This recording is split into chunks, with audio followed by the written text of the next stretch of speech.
And I suppose that she knows that I'm almost famous. Neck bang bang, and we dangerous remaining. Time steady changing. I don't know these niggas, and I don't wanna know them. This girl just want that big moment, so she can blow it.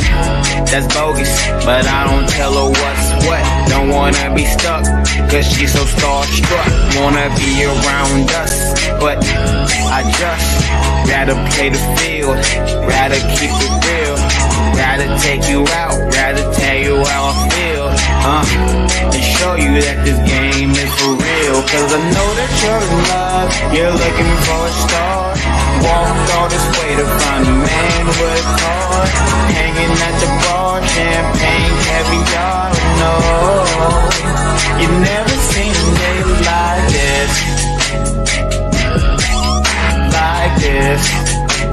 You never seen a nigga like this, like this. Girl, you never seen a nigga like this, like this. You never seen a nigga like this, like this. Girl, you never seen a nigga like this. So quit it, you spend seconds, hours, minutes working on your fitness for a nigga to witness. Go quit it, I ain't tripping. You ain't the baddest bitch I'll ever meet. The homie said he already beat in the backseat of a Honda Jeep. So the Lord was shit you can really keep him so cold on him, so cold on him. You homies in the feds, cause bitch niggas done told on him. Seen them boys in the streets and did a lot more, just stole on them. Niggas know the pan when they feel the heat of that stove on them. Send the hell the Lord don't want them. When these girls from church Sunday morning, Saturday was out calling. Show me a worthy opponent, show me a match. No nigga, I face mine. Now my mind, no hang time. That's MJ on the baseline. Girl, I know that you're in love, you're looking for a star. Walked all this way to find a man with a car, hanging at the bar, champagne, caviar. No, you never seen a nigga like this.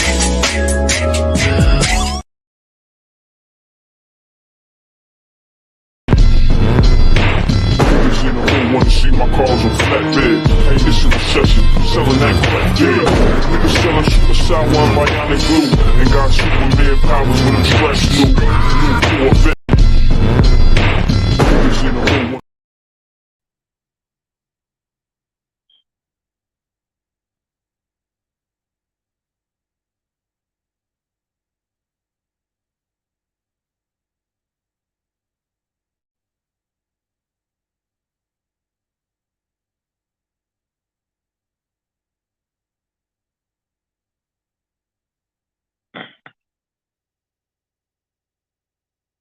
Hello?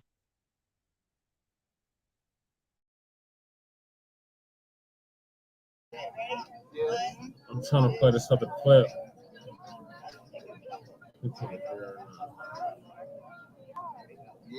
Yeah. That'll work. Thank you. Yeah. Damn it. What the hell? I just restarted you. Why are you acting stupid? Yeah, they are starting at 5. She said they might be running late. But I just came from over there.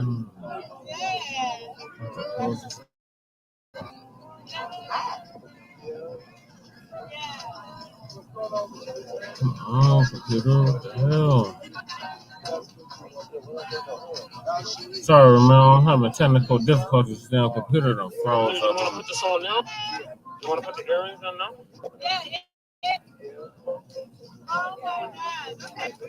Hey, how you doing, brother? Good. Get the studio. Come on.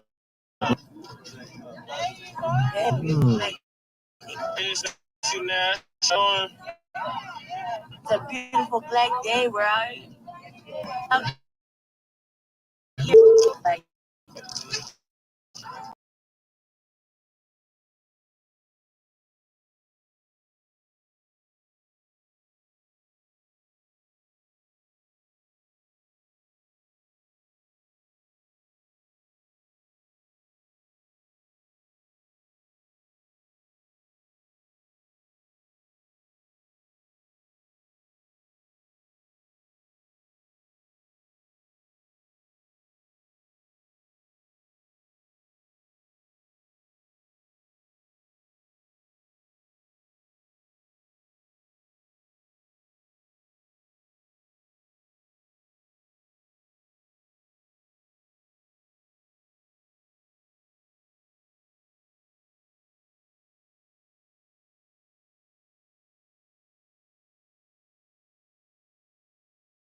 my cars on flatbed. Hey, this is recession, selling that crack dead.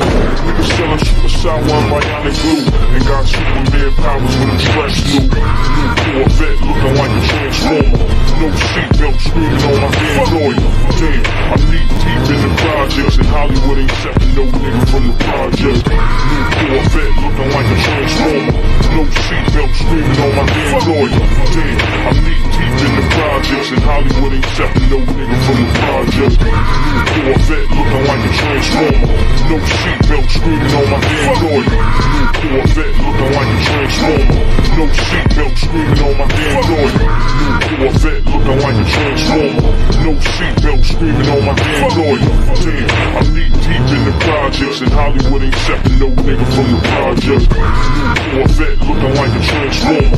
No seatbelt screaming on my damn lawyer.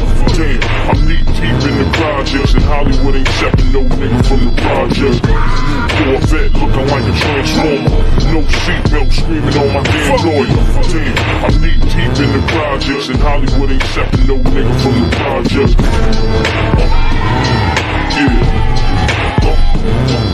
Yeah. John Dillinger shit. Corvette looking like a transformer. No seatbelt screaming on my damn lawyer. Damn, I'm knee deep in the projects, and Hollywood ain't accepting no nigga from the project. New Corvette looking like a transformer. No seatbelt screaming on my damn lawyer.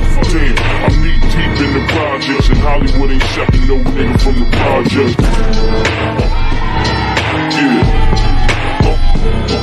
Yeah. John Dillinger shit. Niggas in the hood wanna see my cars on flatbed. Hey, this is recession, selling that crack dead. Niggas selling suicide one bionic glue, and got Superman powers when I'm stressed new. New Corvette looking like a transformer. No seatbelt screaming on my damn lawyer. Damn, I'm knee deep in the projects, and Hollywood ain't accepting no nigga.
evening to you.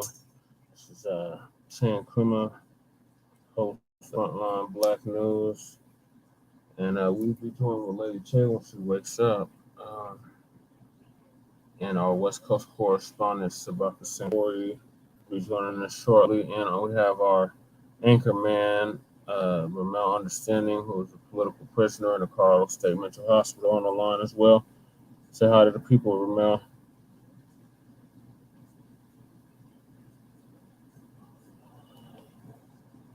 Ramel.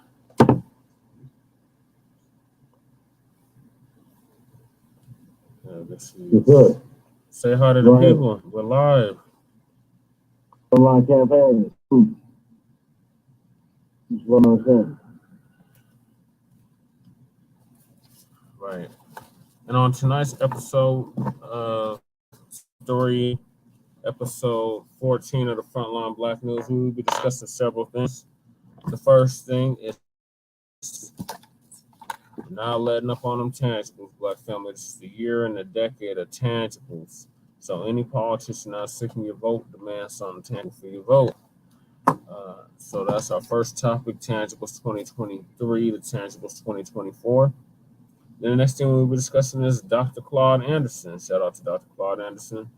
Dr. Claude Anderson, along with a slew of books that he has authored, also drafted the original affirmative action policy that was 1960s that was just overturned by this current SCOTUS.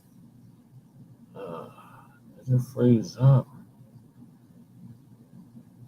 Oh my God, we're just not having no luck. I don't know what the hell is going on. This stupid app keeps trying to start up. Teams, Microsoft Teams, freezing up the whole computer. Okay.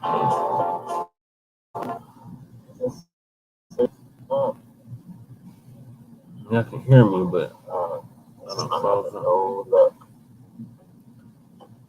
right, hold up, y'all. Stupid app, it's trying to start up.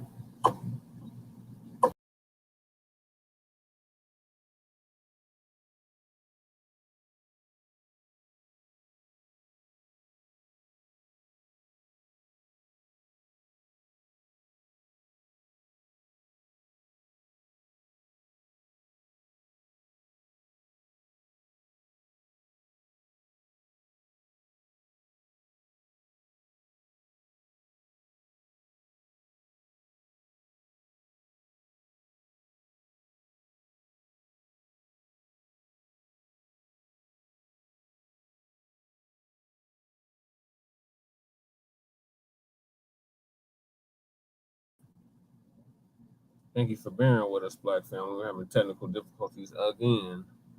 It's either the signal or the computer both keep freezing up. Okay, it's got the bar. All right, and Dr. Claude Anderson drafted the affirmative action policy that was implemented. The next topic is the Demonrats. Thank you for bearing with us, Black family. We're having technical difficulties again. It's either the signal or the computer both keep. What was that? So Demonrats, damn Demonrats, are trying to secure votes or Black votes post-affirmative action. So we're going to definitely dive into that.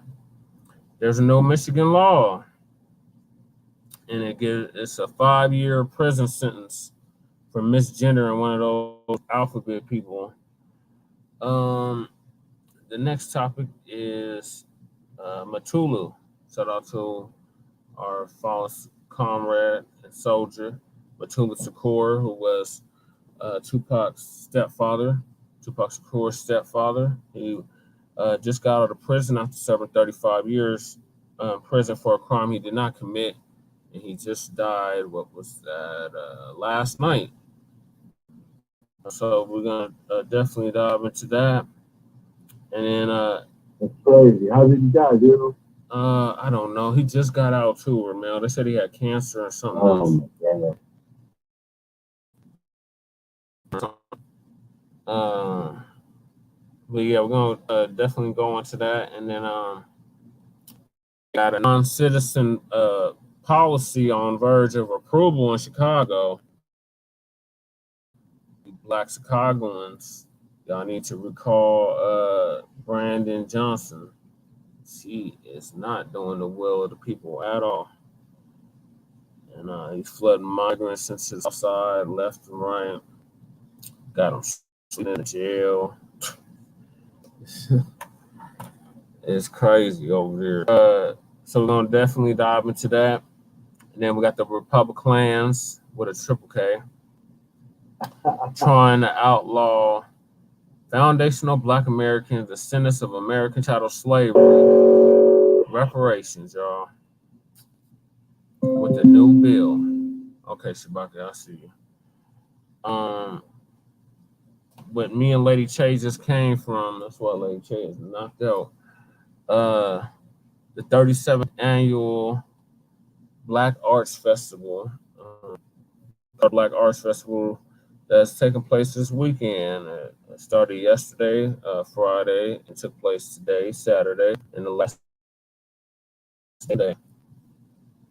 So if you're in the Denver area, make sure y'all get down there. Colorado area, it's the 37th annual Colorado Black Arts Festival. And as you can see, we are geared up. At least I am. Well, Lady Che got some stuff too. I got some stuff for Lady Che too. But yeah, rest in power to the co-founder. He just passed in March. You might remember him, RIP Perry Ayers.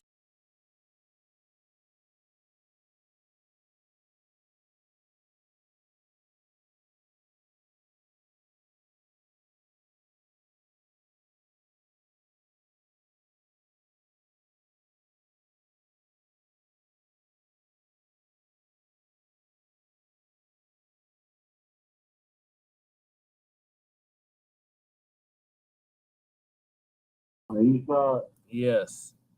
Sorry, we're having technical difficulties. I just got kicked out the studio. I don't know.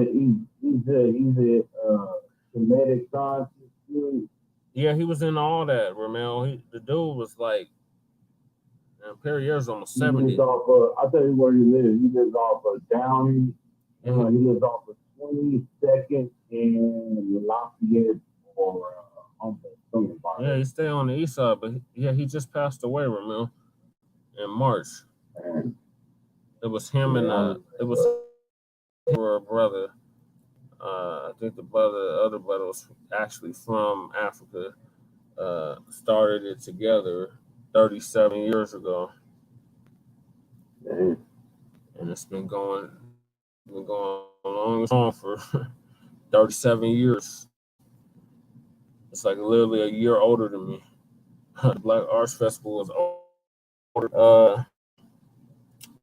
Give y'all an update on Jonathan Major's case if we have time. And of course, last but certainly not least, our Unhoused Neighbor news and Unhoused Neighbor sweeps. An honorable mention to Micah X. Johnson. Celebrated Micah X Day yesterday. For those that know, you know. And for those that don't, look it up. 2016. First robot used to kill a Black man. Oh, no way. Dallas PD. So if we have time, we'll get Eric Adams exposed by New York Times in defense of Joe Biden. Yeah, we probably will do a part 2. So make sure you stay tuned for that. But on this part 1, that's what we're going to be discussing. So I'm going to get a couple of changes. Computer keeps freezing up. I got 2 bars. And the screen keeps freezing up. Y'all can hear me, but you can't see me because it keeps freezing up.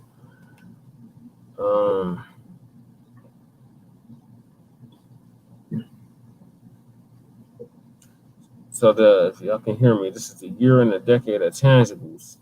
We are demanding something tangible for our vote. Any politician that's seeking your vote, demand something tangible for your vote.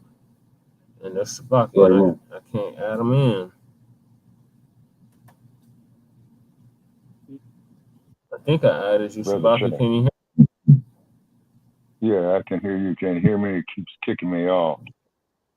Yeah, it's doing the same thing to me. They trying to throw a wrench in the game, but it ain't gonna stop us. Here, still, our screen Right. is frozen. And also, too, condolences on to the family of Dr. Mutulu Shakur. We just found Yes, out sir. recently that he passed away. Yeah. Was that today or yesterday? Yesterday. Yeah, and then keep in mind, he was wrongly imprisoned. Okay. Damn it, we lost Shabaka again. Yeah, man, they definitely effing with us. We got a solar maximum going on, Ramil. Damn. Yeah, so the telecommunications is gonna be messed up for the rest of the year. All right, welcome back, Shabaka. Sorry, you got cut off in mid. You was talking about Mutulu Shakur. Yes, sir. And then, of course, as we all do know, that Mutulu was Tupac's stepdad. And Yeah. I don't know how long him and Afeni have been going together. But Mutulu, I was looking at a video that he was doing from in prison. Yeah, there's a Netflix documentary called Demonrats. I advise everybody on here to check it out. Me and Lady Shay watched it. It's a whole series. It's like 6 episodes. Oh, we lost some Shabaka again. Oh God. They don't want to hear Shabaka tonight. Like, this is ridiculous. Try to wait for him to come back in. There you go. Okay, don't want you. as I was saying. Yeah, go ahead. Okay. Yes, sir. But what it is that now that's a film that Tyler Perry needs to make and keep it all black on. It's the story of the Queen Mother and Mutulu Shakur's case because it's highly tainted. Yeah, way it's back highly. in 1970. Yeah, that case is highly tainted. Yeah, in the documentary, and they talk about.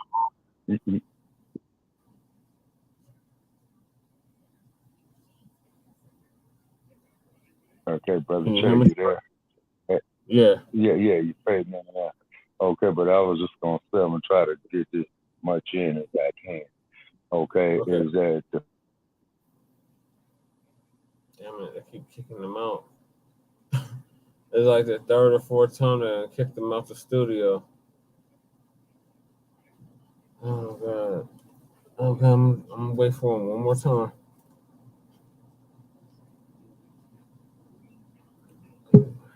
There you go.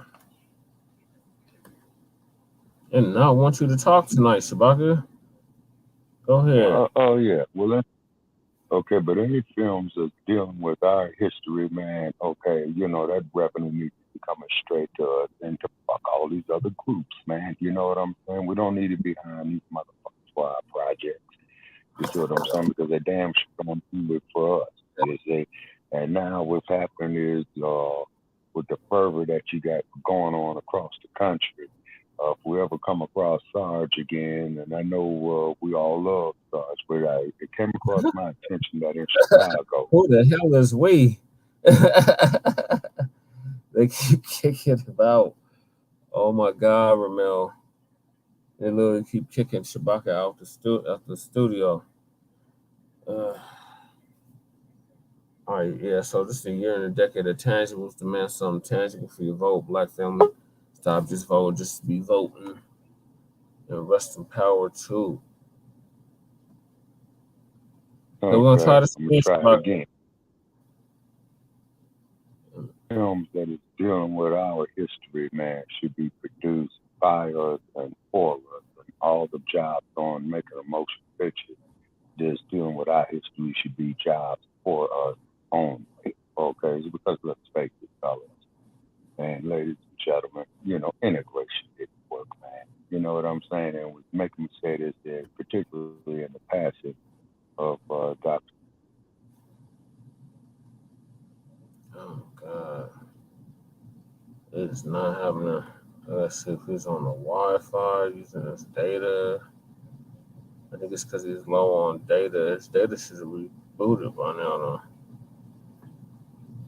though. Shabaka, what are you using for your connection? Okay, I'm just using, you know, the feed here on cell phone. Hold on, let me see something. Okay.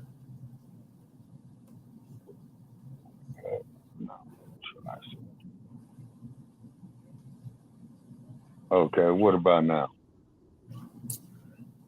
I don't know. I won't know unless they kick you out again. But continue. They kicked them out. Oh man, he pinwheeling now. Damn, he pinwheeling Shabaka.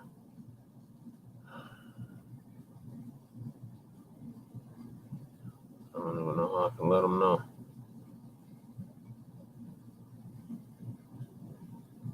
Oh man, what up? Oh my god. All right, talk to the people, Ramel, while we're waiting. Ramel. Can you hear me? Yes. Okay. RIP Shakur. What else?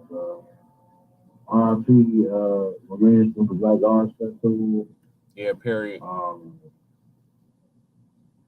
Yeah. We're on the verge. We're on the move. I think that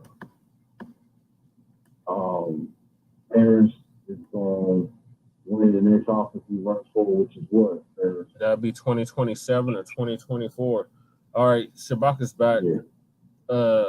Whatever you did, it had you pinwheeling.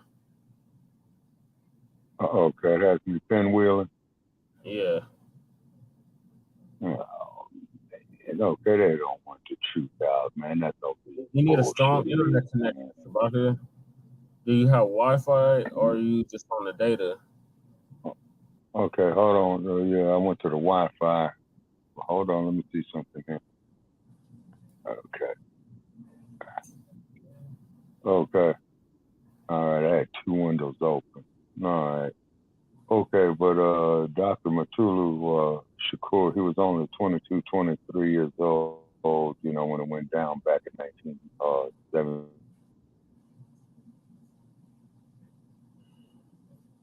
Damn, they just don't want to hear from Shabaka tonight. Let me get to the tangibles. We're gonna be here all night. I don't know why I keep kicking them out.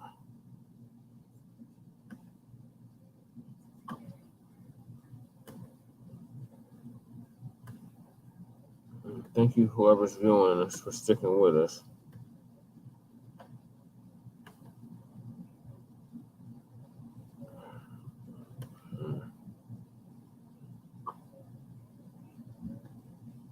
All right. So, this is a year and a decade of tangibles, Black family. So, any politics seeking your vote demands something tangible for your vote. So, back in 2019, 2020, brother by the name of Tariq Nasheed, shout out to Tariq Nasheed, shout out to the Hidden History Museum, and the whole new Black media, came up with this hashtag tangibles 2020. And in it, Foundational Black Americans, that's who we are.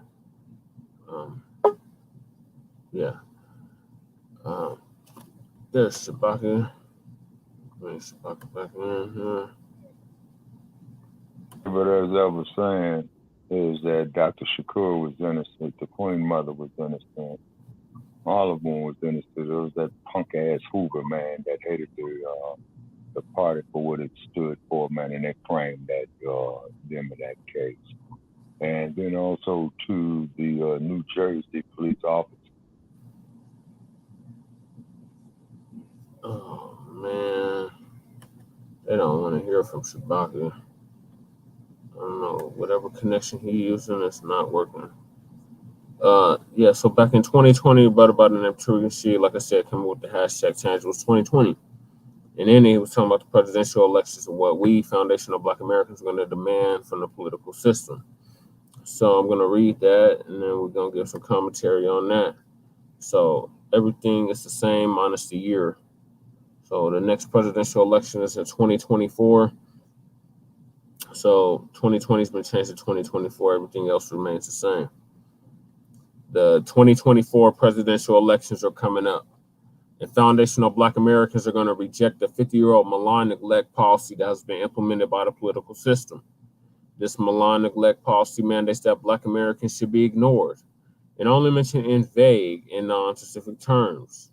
Lumping foundational Black Americans into groups with minorities, immigrants, people of color, etc., has only hindered the progress of Black Americans as a group while providing tangible benefits for other groups.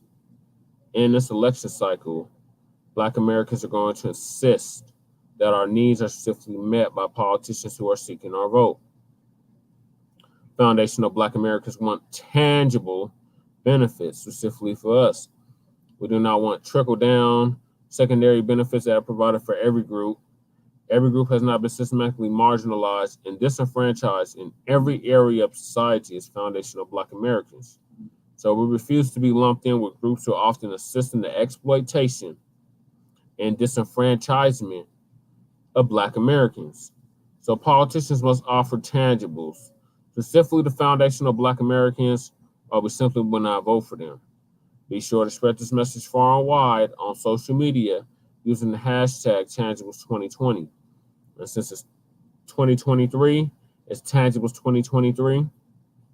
And next year, in 2024, it will be Tangibles 2024. And that's also when the next presidential election is. So what are your thoughts on what I just read, Ramel? Anchorman.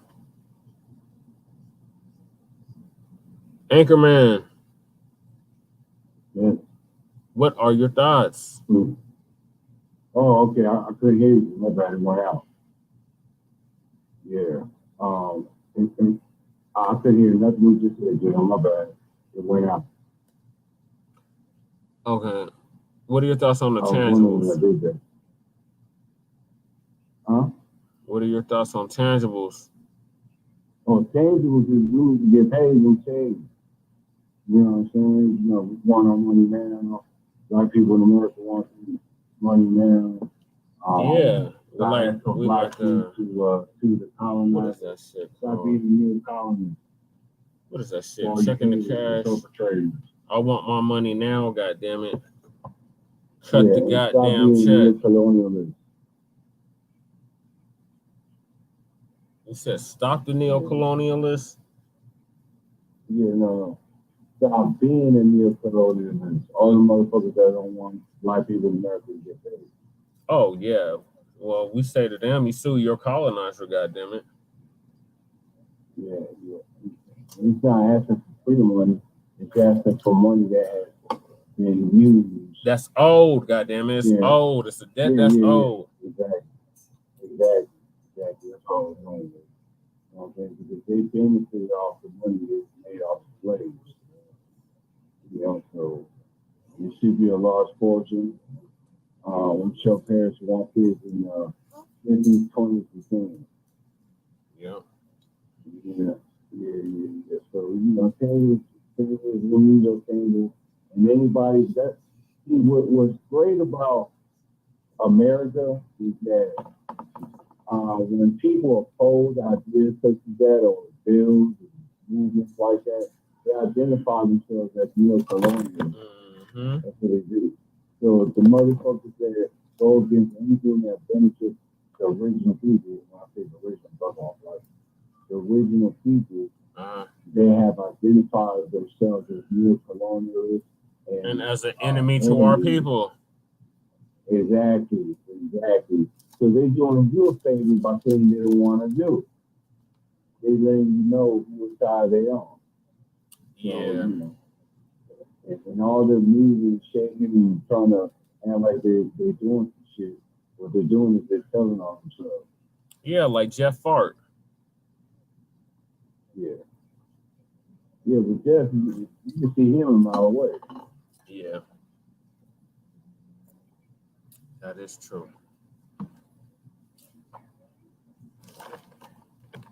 Okay, I don't know what Shabak is doing, but Lady Che refuses to get up. She's like so freaking worn out.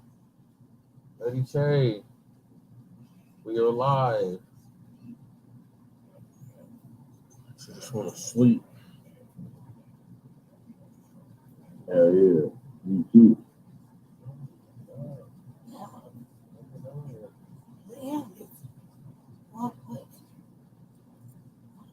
It's showtime, baby. We're live.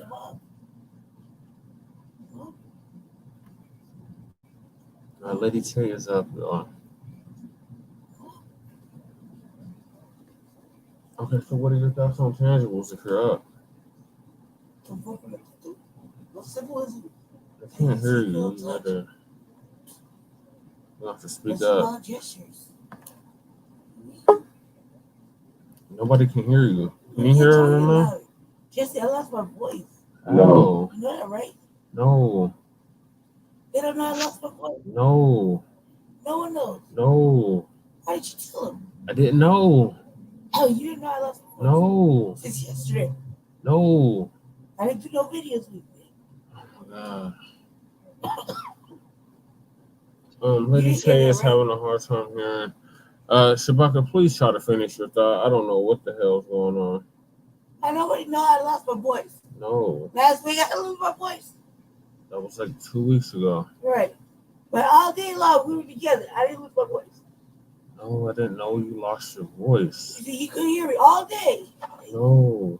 Come on, cuz act like normal. For real. It's all recorded. Okay, so did anybody watch the video? Yes. So can anybody else tell I lost my voice? No. Are you serious? I can hear you clearly on the video. Are you serious? Oh, God, that sound normal? Okay, continuing on. Thank y'all for tuning in. We're having technical difficulties tonight. Yes, we are. Carry on. Oh, God. Shabaka, your pen willing. Okay, there you go. Oh, man. What are you network or the Wi-Fi? Yeah, okay. I don't know what it is. I think it's this phone itself, or it could be Silicon Game Valley itself. One of the two. But There's as I was saying on the about computer, Shabaka? There's no what? Can you get on the computer?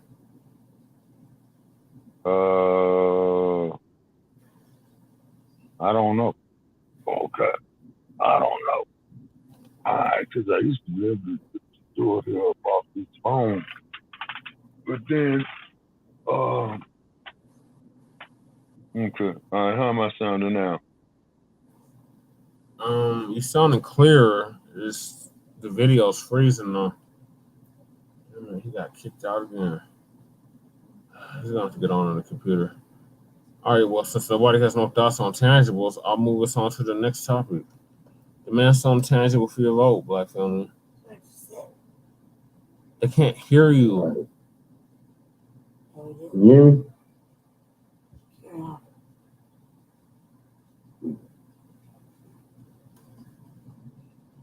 All right, so the next topic is Dr. Claude Anderson.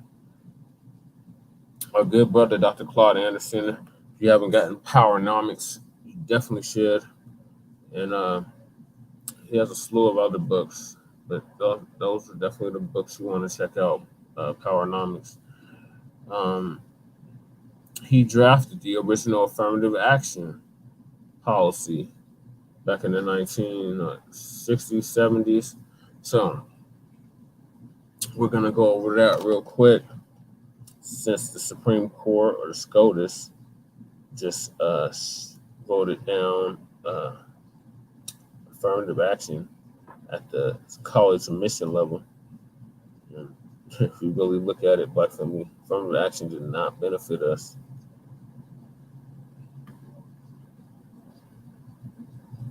You know who it benefited?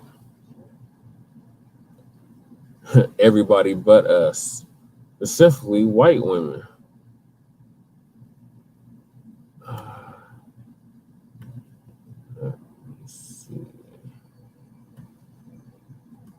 Oh, I'm sorry, Ramel. I gotta play your song.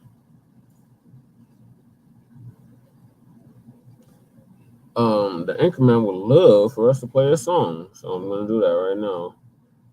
Fair use, YouTube and Facebook.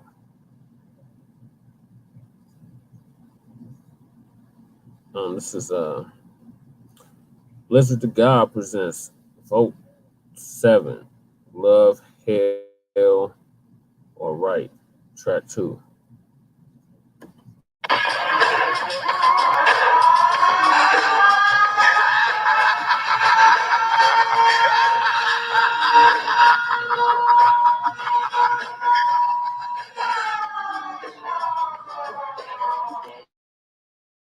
Watching every nigga, watching these folks live. My shit is fun, on the brand, they want to show speed. I keep my head open on what it's supposed to be.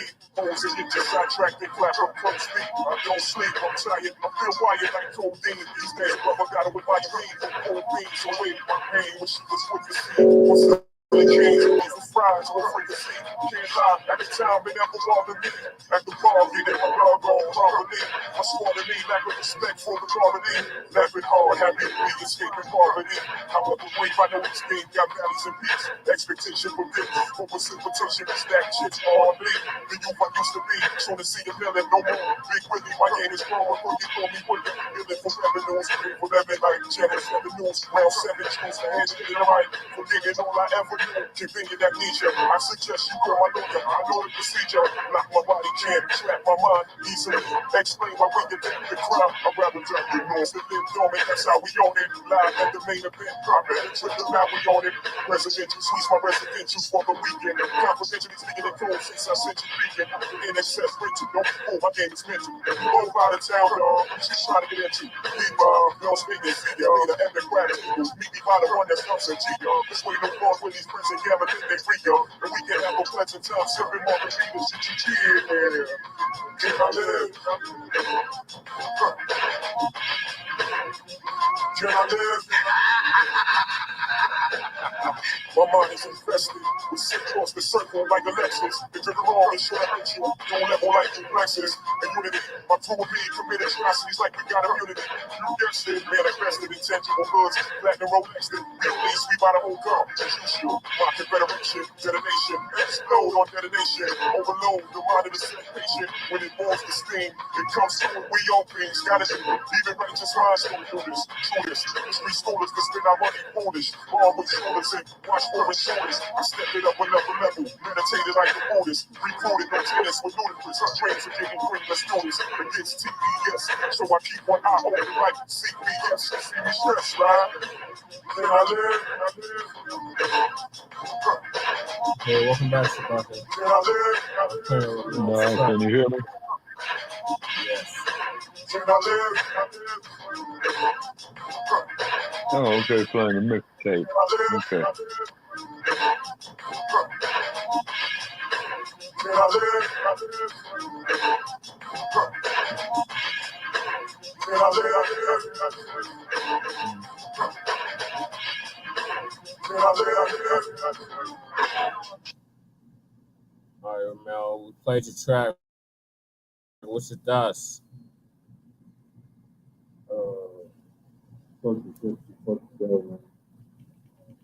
This man is got she don't like me to roll, so she called me Sabo, first my. Okay.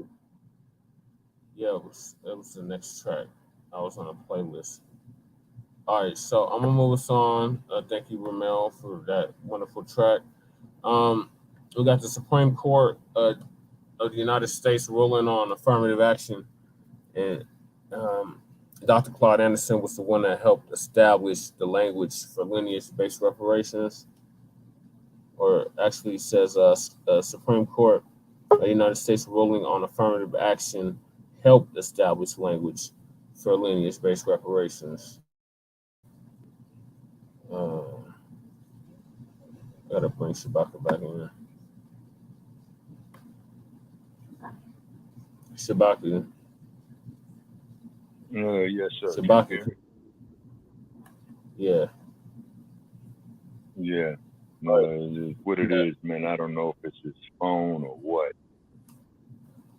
Shabaka, you're going to have to get on the computer. Yeah. I don't know if it's... Because I think because remember you said you had used up all your data. I don't think it's refreshed yet.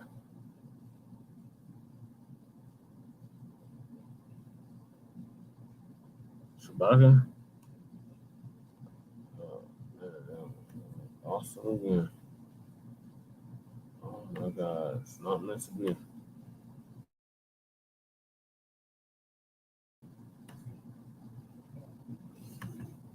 All right, well, I'm waiting on Shabaka to get back. I'm going to play this video from Phil Scott. So shout out to Phil Scott. Shout out to the whole Aspirin Diaspora News Channel. Dimitri K, the whole crew. Well, tonight on the podcast, ladies and gentlemen, we're going to get into the fallout still of this decision with the Supreme Court about affirmative action. And remember, I stated in the podcast that the Asian community is going to regret being a part of being a pawn for the white supremacists, because white supremacists could not do this on his own. His strategy, his new strategy, is use all these immigrants that came into this country to try to unravel all the protections that actually help out those immigrants that come here to this country. So you remember the lady that we talked about a few nights ago named Yatin Chu? Let me put that tweet up. So you remember this lady right here, and she said, I told my daughter that today is a big day. He said they've ended affirmative action. Isn't it what you've been fighting for? She asked. And I said, yes. Now, you know, Yatin is that woman at the bottom in the blue to the right. But check this out, Yatin. Since you want to unravel some things, let's see how them same people you teamed up with is screwing you. Let's put this up. Now, the guy that you see up there, a Robin Voss, he is a representative from Wisconsin. The guy, Dan Lennington, is an attorney, and he's also part of the right wing. As you can see here, it says SCOTUS, eliminating racial discrimination means eliminating all of it, and that came from Chief Justice John Roberts. So it says the Wisconsin legislation can take some easy steps after this decision, such as fixing numerous scholarships, grants, and programs that exclude millions of Wisconsinites because of their race. Just one example. And then he put down here the minority undergraduate grants. You know, the things that you don't have to pay back. As in this section, minority undergraduate means an undergraduate student who is a Black American, it is an American Indian, is a Hispanic, is a person who is admitted to the United States after December 31, 1975, and who's either a former citizen of Laos, Vietnam, or Cambodia, or whose ancestor was a citizen of Laos, Vietnam, or Cambodia. If there is established to be administered by the Board of the Minority Undergraduate Retention Grant Program for minority undergraduates enrolled in private, nonprofit higher educational institutions in this state or technical college. Dump the nap out of here, man. So already, they're now going after those grants that was for Asians. And they're going after those programs that Asians can get in. And they're talking about technical school. So they're not even just talking about college. Now they're talking about technical school to take away grants and scholarships and everything from the Asian community. But remember, Yatin, Black people were the problem. See, I'm not tripping on them taking anything. You know why I'm not tripping on it? For multiple reasons. But the main reason why I'm not tripping on it is because we wasn't getting it anyway. We were not getting it. Right. The Asian community is going to be the lackey for everybody to be pouncing on. You're going to see, because of what's going to roll downhill. White women are going to get upset with the Asian community too. And when they all talking about people pissed off at them and they looking at them funny and they treating them bad and all that, I'm going to say, hey, that's what you get for playing footsies on white supremacy. We told you, we told you, we told you. They're going to take everything away that they can. Because let me tell you why they're trying to do this. The white supremacists is desperate. The white supremacists see all these different groups of people coming in. And they know eventually those people are going to want resources. They're not going to just be underneath them forever. Now, of course, we see these immigrants coming to this country, and then they click up a white supremacist to attack us, as you can see with the Supreme Court decision. But they don't understand how when you team up with the devil, it never works out for you. Right. And then later they'll be crying, right? Crying, and if it get too bad for them, they go run back to their homeland. See, Black Americans, they don't have nowhere to go to. Sure, we can go become a citizen of another country, but it's a process. This is why some Black Americans even take issue with the continent of Africa. Mm-hmm. Why do the diaspora got to go through a process to go to the African continent if that's what they want to do? It should not be no process like that, other than processing paperwork. Now, I know some countries like Sierra Leone have a citizenship program. Like if you take African ancestry and it comes back that your people trace back to Sierra Leone, you know, people have been getting citizenship that way. And I love that program actually better than I think all African countries need to take that program and say, hey, if you trace back here, then you should get a citizenship. Right. That would be real good. I really support that kind of program. But we're going to see more and more of the unraveling of programs that a lot of these other people benefit from. Mm-hmm. Everybody going to start losing things now, especially in the red states. You better believe that. Now, let's get to the meat of what I want to talk about tonight. There's a video from Dr. Claude Anderson I mentioned a few podcasts ago. I said I wanted to get into this. And let's listen to Dr. Claude Anderson and why he stated in this particular clip why we should focus on reparations. Let's roll it. We're going to talk about, I guess I can call it shampoo. Okay? Now, all of you know that when you're going to go down and clean your carpeting. You go down to the store and you get the machine and you go in and buy a little thing called shampoo to clean the carpet. And what shampoo does is really, it takes the sham out and leaves the poo in. Okay? And that's what's been going on through history with Black folk. They keep taking the sham out and leaving the poo in. So this morning, we're going to do a little shampooing, okay? And we're going to start off and take you right through history again, through a second segment of history. And we're going to start dealing with some of the issues about reparation. And everything I tell you must be taken in that context if you really, truly are going to understand the nature of reparations. That's the only way you're going to do it. You must understand the nature of it. And what it's saying is this. What I'm saying to you is that reparations is not a nicety. It's not something nice to have for Black folk. It is now an absolute necessity. If you do not get reparations soon, Black folk, as I told you before, are through. Reparation is not a nicety, it's a necessity. Now, I first wrote my book, Black Labor, White Wealth. That's what I was telling you then. That's been 7 years ago.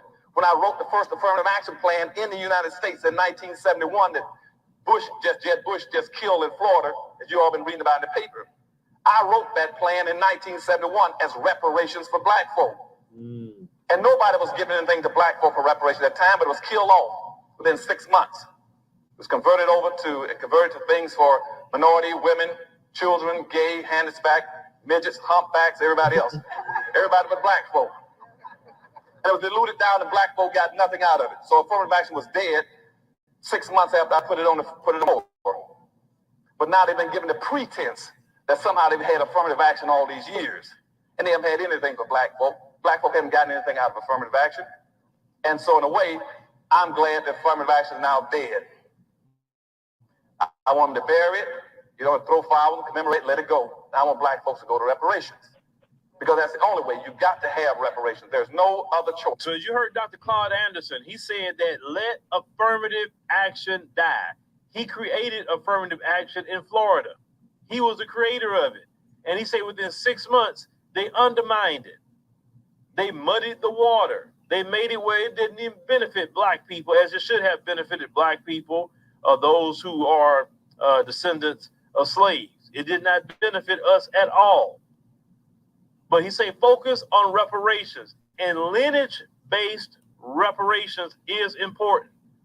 He said that Black folks need reparations. He was saying that at that time, and it's more so today that black folks need reparations. As you can see, if you focus on reparations based on race and saying it's black race, you see what happens when you focus on race. They'll strike it down and say, no, you can't do anything specific for a one group, right? So it has to be lineage, and it has precedent on that with the Native American tribes. So lineage-based is the right way to go. On top of that, that decision, believe it or not, Yateen, that decision actually helped black people more than what you think. Now you say, Phil, how did that decision help black people more than you think in the area of reparations? Well, while Yateen was celebrating, in her mind, black people being put into colleges and universities over them, because they thought that you can't qualify, you can't do the work, you can't. That's what they think automatically. So you taking a place for them when they're arrogant behind. They got well, she from China. They got universities in China. Her behind her children go to. Why in the hell is she fighting for universities here? Or why didn't they go build their own universities in America? Right? What Yateen didn't realize is that even two Supreme Court justices, Clarence Thomas, which a lot of people don't like, phone is not working, and Justice Neil Gorsuch, in their opinion, certain language that we needed to make sure that was written down already. Let's take a look at what Neil Gorsuch says, because what he says is actually very important. So let's start. It says the white category sweeps in anyone from Europe, Asia, west of India. So those East Indians, they're not calling them white. Oh no, they say you Asian, you are not white. He said it embraces an Iraqi or Ukrainian refugee as much as a member of the British royal family. So they look at those Arabs as white. You understand what I'm saying? And this is what this coming out of the Supreme Court justice. Now let's look at it like this. He says, meanwhile, black or African American covers everyone from a descendant of enslaved persons and say who grew up poor in the rural South to a first generation child of a wealthy Nigerian immigrants. Now, that's interesting that he brought up Nigerian immigrants and wealthy Nigerian immigrants. Let me say something real quick before I keep going on. You know, if you take the best of any nation and put them anywhere, they're going to thrive. Let me give you an example. If I take 10,000 well-to-do families out of America, I'm not talking about the millionaires and billionaires. Let's say families who make $250,000 and above, married couples with their children. And I take all 10,000 families who still have ability to make money here in America and use it in the African continent. So I take those 10,000 families and I place them, we could pick a country. We could say Nigeria. We could say Ghana. We could say wherever, Namibia, South Africa, Kenya, wherever we want to place them. And we take those 10,000 families, and immediately when those families get there, they already been educated for they came. They already been running businesses for they came. And they'll hit the ground running. And in a short amount of time, they have surpassed the average everyday person in that country. And more Black Americans of the upper echelon keep coming and coming and coming for years and doing that, right?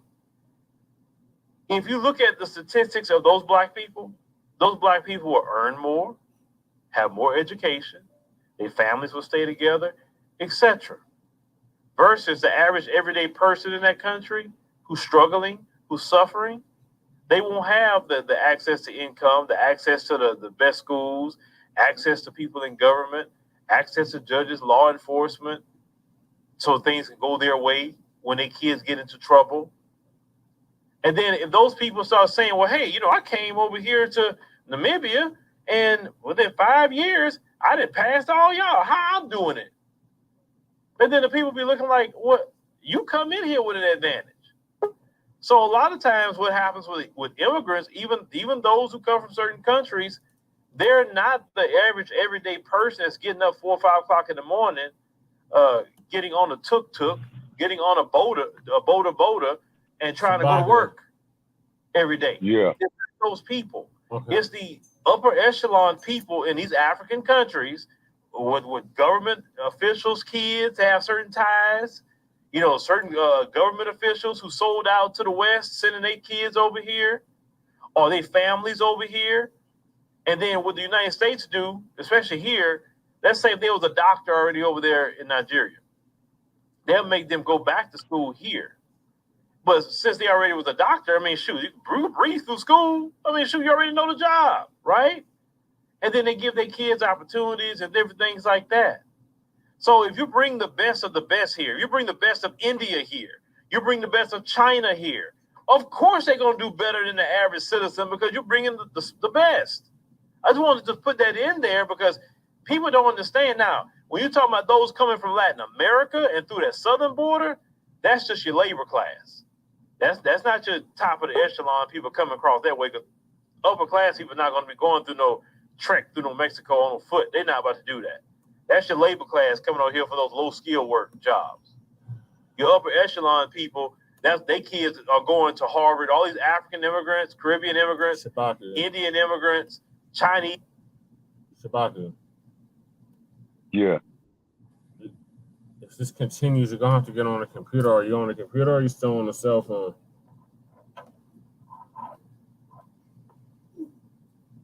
Shabaku.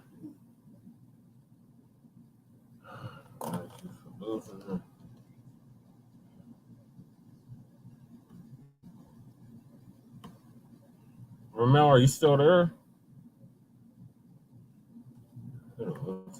These immigrants, all the different people that's going to the Harvards and the Yales and all of that, these are your connected, well-to-do people coming from these foreign countries. And the issue is with those who are black in skin, not culture, because black is our culture, Nigeria is their culture, Ghana is their culture, whatever place they come from, they put them in there definitely on purpose because they don't want a descendant of slave in there. Because that's a totally different conversation at that point. But let's continue. He says, to a black identifying applicant with a multiracial ancestry, family lives in a typical American suburb. You're going to have to get on the computer if this continues. Yeah, because this phone is conking out, man. That's what it is. Can you hear me? Yeah. Yeah, it's this phone conking out, man. And yeah. Are you going to be able to get on the computer?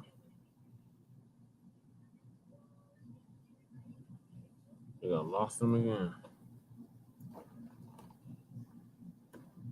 Now let's get to Clarence Thomas and what he said. He said, members of the same race do not all share the exact same experiences and viewpoints. Far from it. He said, a black person from rural Alabama surely has different experiences than a black person from Manhattan or a black first-generation immigrant from Nigeria. Well, they keep harping in on Nigeria. And say, in the same way that a white person from rural Vermont has a different perspective than a white person from Houston, Texas. However, the acts apply to freedmen.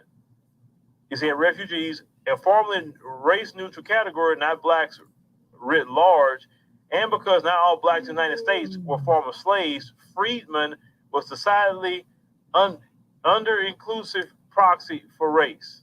So this is my issue.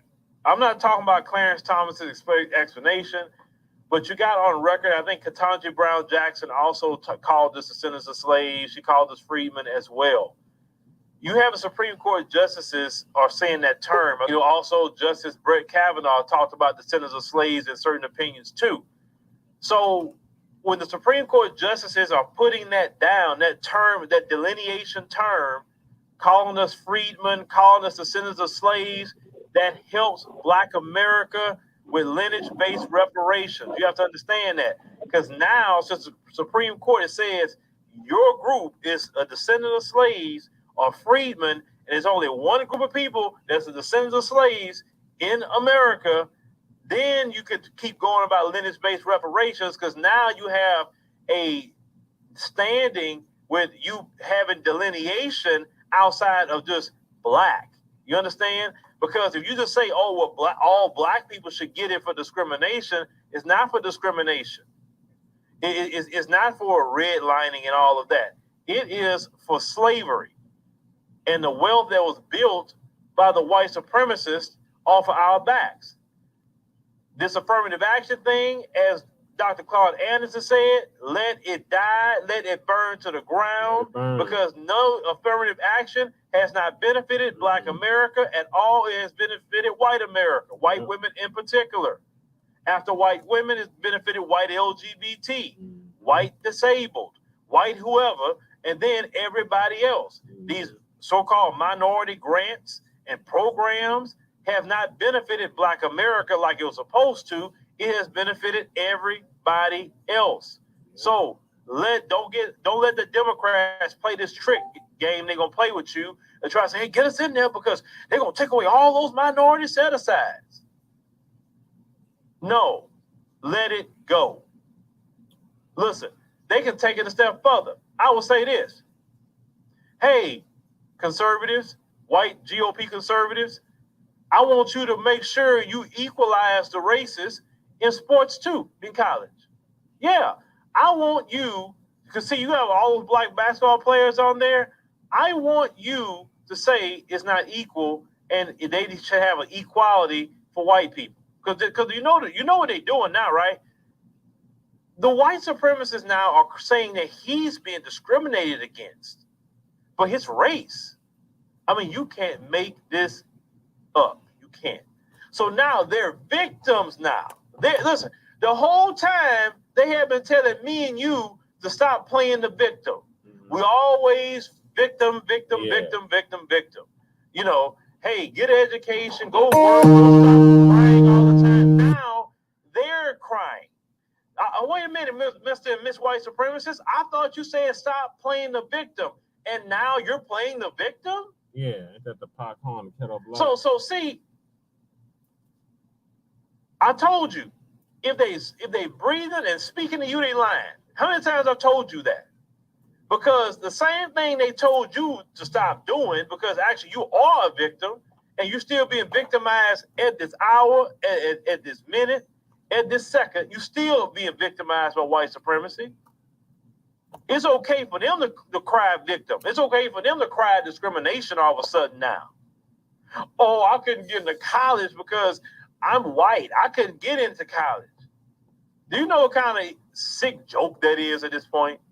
They control everything in this country. They control the schools. They control the laws. They control the government. They control everything. And then they want to say that because the white people who own or run the school or whatever they're doing, because they decide to take a little bit and give to people outside of white, and they're going to make sure to give black people the least out of that. Other white people are saying the white people that's running things are discriminating against white people. How can you have, so basically what you're saying, that's white on white discrimination? So that's what you're saying, because Harvard University is not an HBCU. Right. So that is ran by white people. So you're speaking about white on white discrimination. How does white people discriminate against white people based on color? How do they do that? Right. I'm trying to figure that out. How does that work? You're saying you didn't get a scholarship from a white institution because of the color of your skin. You're the same color they are. Right. How do they hate their own? Right. You say UNC, that's a white institution. How do they hate their own? To be so discriminatory against other white people. It doesn't make sense. But this is the deal. They going for broke because they feel like they're losing the system. They're losing it. There's too many people coming in here that's not them. Because Neil Gorsuch could say all day these other groups are white, but these other groups have a mentality for their own people. And even Hello? Yeah, we're just gonna do it like this because I don't know what's going on with your phone, but No, it's this phone. I can see what has happened is, you know, having these additional apps on here is doing it. Yeah, having these additional apps on there is doing it. damn, we're gonna get you a new phone, Shabbat. Yeah, man. Yeah. And I don't have the headset for the computer because I got to buy another plug-in headset. Because the last one I had, man, you know, I had to talk to yesterday because it was real faint, man, you know. Yeah. But I see what Philip Scott is saying. He's still on the air, right? Yep. Okay, I see what Philip Scott is saying is that they're going to try to throw all kind of monkey wrenches off in the reparations issue. Okay, so basically what it is lineage based. Yeah, that's the way to go. You know, like then that's what I was telling you, that my family had traced our history all the way back to 1840 Alabama. Okay. And the slave name involved was Montgomery. So that is definitely a lineage right there. You see. But what it is that they're going to try everything that they can, you know, to derail it. They want to give it all to these immigrants, just like what Dr. Anderson was saying. Okay. Yep. Now, anytime, man, that you go in the city of Chicago, where you let the immigrants sleep there in the police station on the floor, man, you know something is wrong right there. Yep. You see what I'm saying? So I still got like 10 more minutes of this video to play. But basically, he's saying that the affirmative action being struck down is going to help us in our reparations plan. Okay, you know what? I think he just might have a point on it right there. Okay, it's because first of all, you have to understand is that affirmative action, man, you know, was out of the 60s, early 70s. Yeah, and 71. it had a twist to it anyway. Because you had a lot of those, you know, with the civil rights movement who thought that was progress. In actuality, it was counter progress. And then on the case of Dr. Shakur's passing, it's been 50 years in jail. You know, I thought it was 35.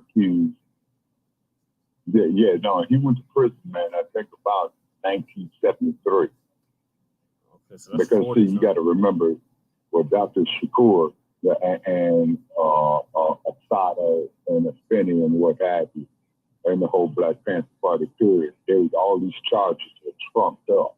You see what I mean? They were all trumped up. Yeah, he did all that time for a crime he didn't even commit. He didn't even commit that murder or whatever it was. No, they didn't. It's because the Queen Mother herself was shot. Okay. And keep in mind that she's a small lady. Yeah. And what I mean by that is she's only like about 5'2" at the most. So Mutulu Shakur was with Assata at the time of that? Yes, sir. Okay. Exactly. He was in the car with her. Okay. Yeah, he was in the car with her. And then if I'm not mistaken, okay, wait a minute. Mutulu was married to Afeni. Okay. So the Queen Mother, if anything, would have been Mutulu's sister. Sister-in-law. No, Afeni and oh, you're talking about wait a minute. Yeah, I guess that would have been a sister, yeah. Yeah, because see, Afeni did not have Tupac by Mutulu. You know, he adopted him as his stepson. And then Assata is the biological sister, or was the biological sister of Mutulu. And then, of course, too, I want to state to Queen Mother, if you're listening, you know, most definitely our condolences goes to you for the loss of your brother. You know what I'm saying? Yeah. And what have. But this here just goes to prove the great sacrifice that was made at that time in history. And the rap industry and Hollywood has done its damnedest to nullify it. And what I mean by nullify it, taking attention away from it, putting a lot of lies on it, because just as long as we was doing that step-and-fetch bullshit, we were okay. And then, and as you and I have stated so many times, that is the fact that Dr. King realized his mistake, you see, before his passing, before his untimely death, you see. So that's what makes Dr. King a great man as well, too, because he realized his mistake, you see. And keep in mind, in the 50s and 60s, as they used to call that decade, is that you had a whole lot of stuff that was going on. And J. Edgar Hoover had too much power. Because, see, when you give a person like J. Edgar Hoover that much power, man, it corrupts absolutely. Yeah. You see, absolute power corrupts absolutely. And that's 50 years. From 1922 to 72? Yeah, to his death. Yeah, when he died. Yeah, he was the first director that they had. And, you know, and he had hated black people with a passion. And he was half black himself. And then, and then, of course, too, is that hatred that they got for us. You see what I'm saying? Yeah. It's still there. See, this is why they wanted to forget about it. You see, this is why all these other groups, you know, try to take away from our cause. Yeah. You see, and you know, and want to hate us. And as Dr. Anderson said, it's us against everybody. Yep. He's right about that. Everybody. So it's very, very important. Native Black American, NBA versus everyone. Yeah. Because it was NBA before it was FBA. Now, and keep in mind, too, is that we cannot allow our plight to be watered down. You know what I'm saying? As you so well put it. Well, you know, marginalized people of color and all this broad and bullshit. Yeah, I'm not a person of color. I'm a black man that's mad. That's right. Period. You see what I'm saying? Period. You know, and same thing, you know, with all of us black men, and just like the black woman, she's a black woman in America. And the ethos of America does not have no regards for us. You see? Yeah. They have no regard for us. And Dr. Scott, you know, or Philip Scott, you know, is right about that. Yeah, so I got 10 more minutes to play the video, Shakur. Okay. He considered them white. Turkish people gonna be for Turkish people. They're not gonna be for them. Iranians gonna be for Iranians. Iraqis gonna be for Iraqis. They're not gonna be for them in the end, and they know this. This is why they want to bring it back to what it used to be. But see, this the issue. This the problem that you got. See, at one point in time in history, Mr. and Miss White supremacists, you usually could get away with doing a lot of stuff to black people, and nobody really knew, because you were the gatekeeper of all information. You were the gatekeeper of images going out to the world, videos going out to the world, newspapers, everything. You were the gatekeeper of that. So you can hide when 100 white supremacist terrorists go to a black town and destroy it. You can hide it, but you can't hide it today. See, 100 years ago, someone like me would not have access to the world like I have access now. Right. To tell the truth on you, what you have done, the history, and just to quicken my brothers and sisters to the knowledge of what they need to be quickened to, so they can make their own decisions how they deal with you and everything else in the world. See, you're nervous because you don't like a spotlight put on you. Understand? See, you are like a roach. You are like a roach when the lights get cut on you. And the problem is the light has been on this roach And they're scurrying so much. They're scurrying because everybody's seeing them globally. And then your adversaries like China, especially them, they watching you. Yep. And you know, the moment you open your mouth, you open your crooked snake fork tongue about them, well, anything they do in their country, human rights, you know what they're going to tell you? Well, look at what you do to black people. You try to stop black people from going to college. Why are you doing that? And ride down on you about that.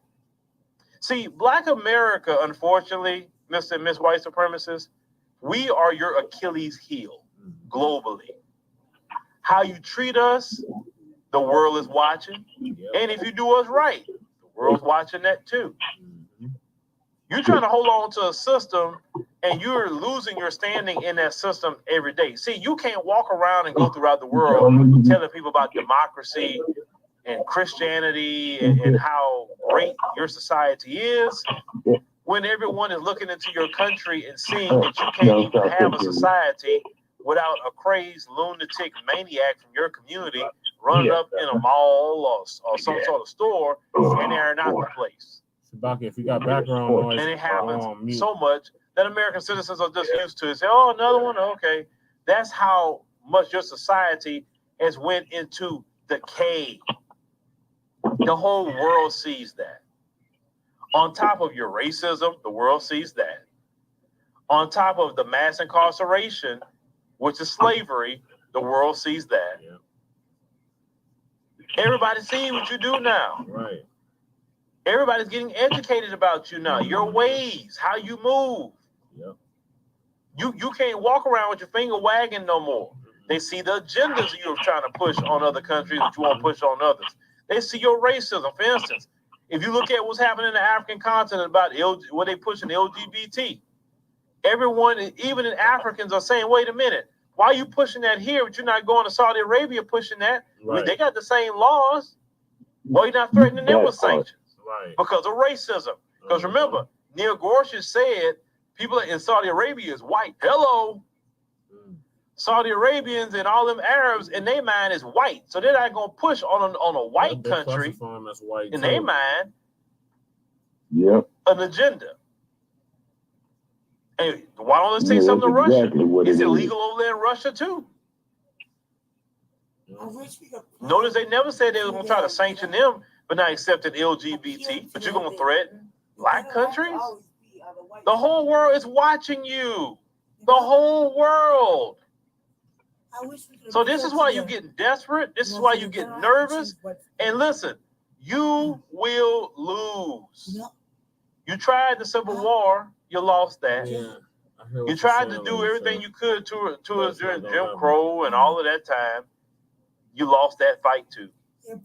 The more and more you press us, eventually we're going to respond in our own way. But we don't really care about affirmative action. You can take that. We got HBCUs if that's what we want to go to.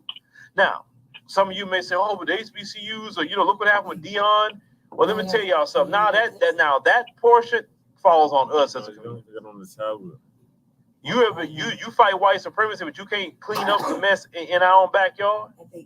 And these HBCUs, either these presidents do what they supposed to do, or you say you grab them by the collar and say, "Yo, nope, you're done, out." We're gonna place that who we want in that HBCU, and they're gonna run it. Another thing that we're gonna have to start doing is making sure the majority of these HBCUs are people that's descendants of slaves too. Right. Yeah. We're gonna have to. Yeah. Because we should be looking at who we letting in. Mm-hmm. Let's call it what it is. In African countries, they don't prioritize foreigners. Nope. They prioritize citizens. Right. And I'm not upset with them for doing that. But in this Babylonian system, they want to prioritize foreigners over the citizens.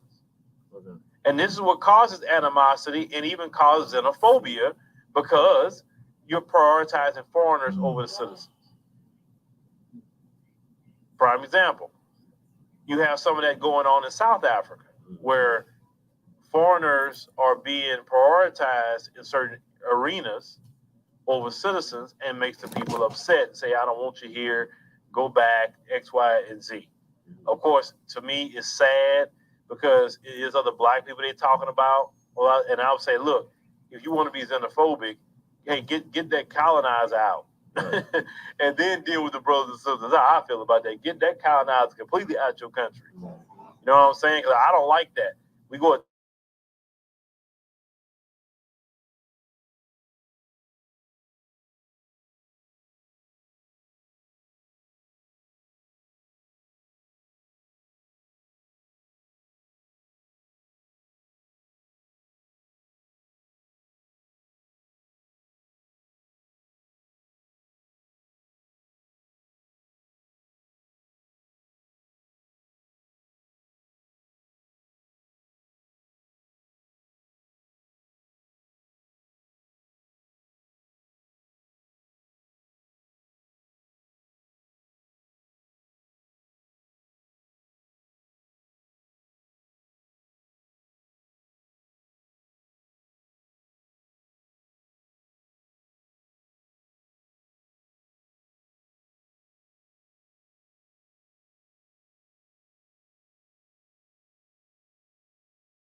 University, making more money than you went to Harvard as a black person.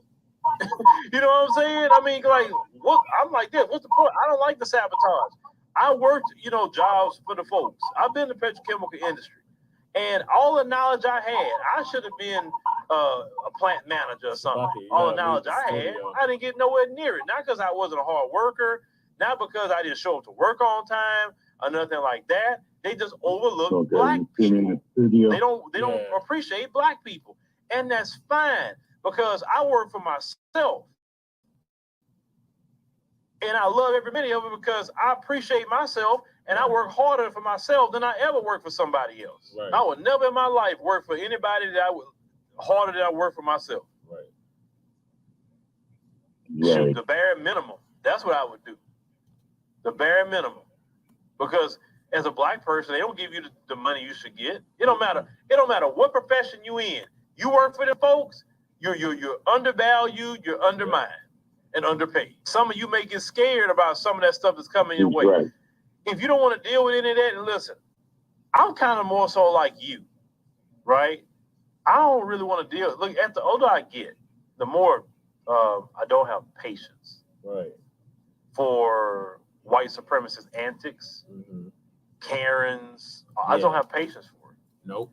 But I make sure I set myself up where I can have a permanent vacation away from that situation. Right? Of course, everything you got to do it right. But like one person said a long time ago, said, "Man, one day we're gonna lose Phil." You will. It's gonna happen. The time will come. You won't lose me like not being here no more on Earth or something. Not talking about that. But my day and hour will come where I won't be here because I am personally sick and tired of the racism. Right. I have so much of a great time not being around racism like that. That's a relief for me. Just being away from racism. Yeah. You know, some people say, well, I'm going to fight this, I'm going to fight that. Well, knock yourself out. You know, it's a time for everything under the sun. It's a time to fight. It's a time to fight to the end. And then there's a time that you got to rest. Shoot, let some other people cycle in and do some fighting. All them young people, all their energy, they should be stepping up to the plate and fighting. But if older people won't get the hell out the way, right, and let these young people actually step up to do some fighting, well, shoot, you know what I'm saying? I mean, you get to a point that you need to be the consultant. You need to be the person giving the wisdom, and let them young folks go out there and deal with that. Okay. I have no problem being in a position of wisdom and consultation. None. Because there's so many other things that I want to do. Right about that. That's all our life as black people, we fight.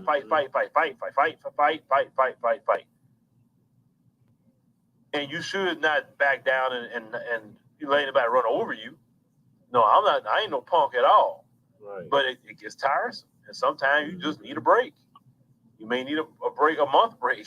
You may want 6 months break. You may want it.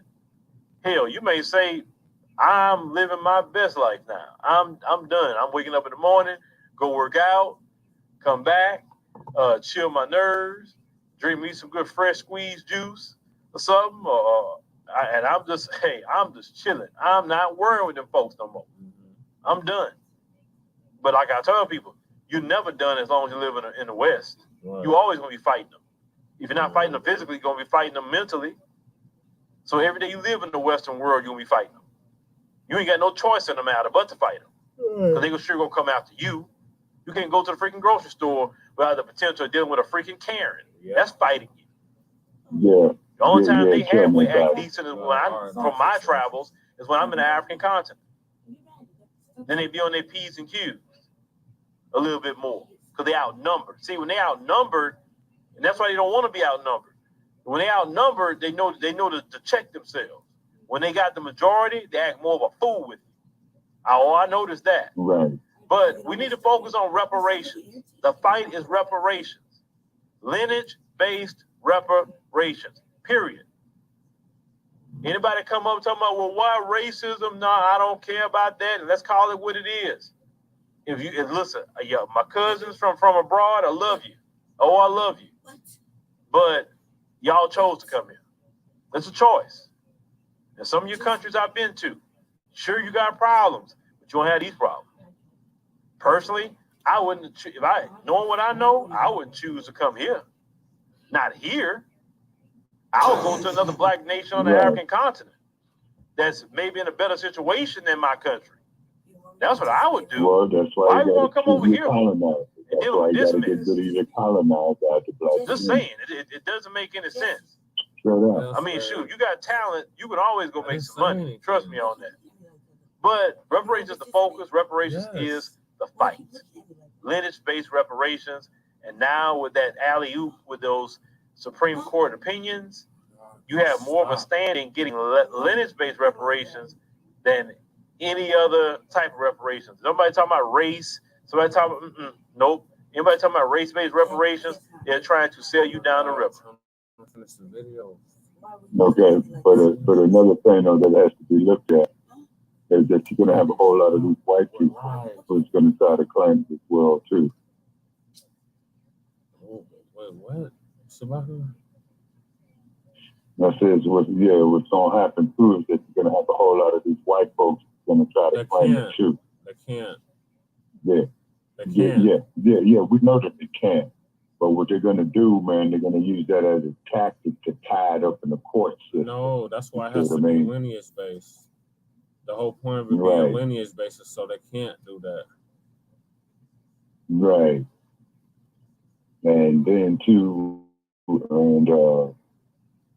and my family has done that. And we did trace it all the way back to Montgomery, Alabama. Mm-hmm. And as you know, Montgomery was the capital of the Confederacy. Yeah, it was one of them. It was one of them because wasn't Atlanta another one? Yeah, it was Montgomery, Alabama, was the capital of the Confederacy during the Civil War. And that's where your boy, old Jefferson Davis, was held up at.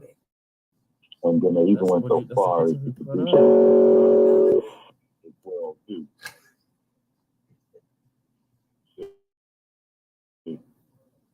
That's another thing. Oh, I see you got the YouTube Premium, right? Yeah. Hey, Okay. Okay. Chewbacca. Yeah, man. I'm sorry. Did you see that? You see how Jesse scrolling back where he showed that one picture right over Mel, right? And I was like, yeah. Doesn't his head look so big? Like, it looked like this thing that Jesse wanted. Jesse wanted a black bobblehead, right? It was my idea. I wanted to go get one for myself. I was like, can me and Jesse get one together, right? So whatever we're talking about, right? This is my idea. Jesse did it by himself. Such a punk, right? And I was like, no, I we said, we were on time constraint. Lady Tay listen. want to stay at the goddamn festival. I'm like, we gotta go. My idea, right? It's my idea. Oh, so how was the Black Arts Festival today? But it was my idea. And I thought if we had both of them, yeah. I've been to it twice there in Denver. It's pretty awesome. But we were disagreeing, it really is. With a topic, we can just play with the bobbleheads because I thought, what is it gonna look like with Jesse with a bobblehead, right? Or me with a bobblehead. I thought it was gonna be funny, right? Because that's funny, right? And then I look at this picture right up, and I was like, did he make his head like that? Doesn't his head look overbalanced? That's hilarious. Sorry, it's so serious. That's the picture we put up. Huh? Okay. That was good. Yeah, I'm gonna have to research. Yeah, I'm gonna have to research this premium YouTube as well too. Is it expensive, Jesse? Yeah. Huh? Is it expensive? No, okay, is the Anchorman still with us? Nah, he been hung up. Oh man, he was online too. Okay. Yes. Huh?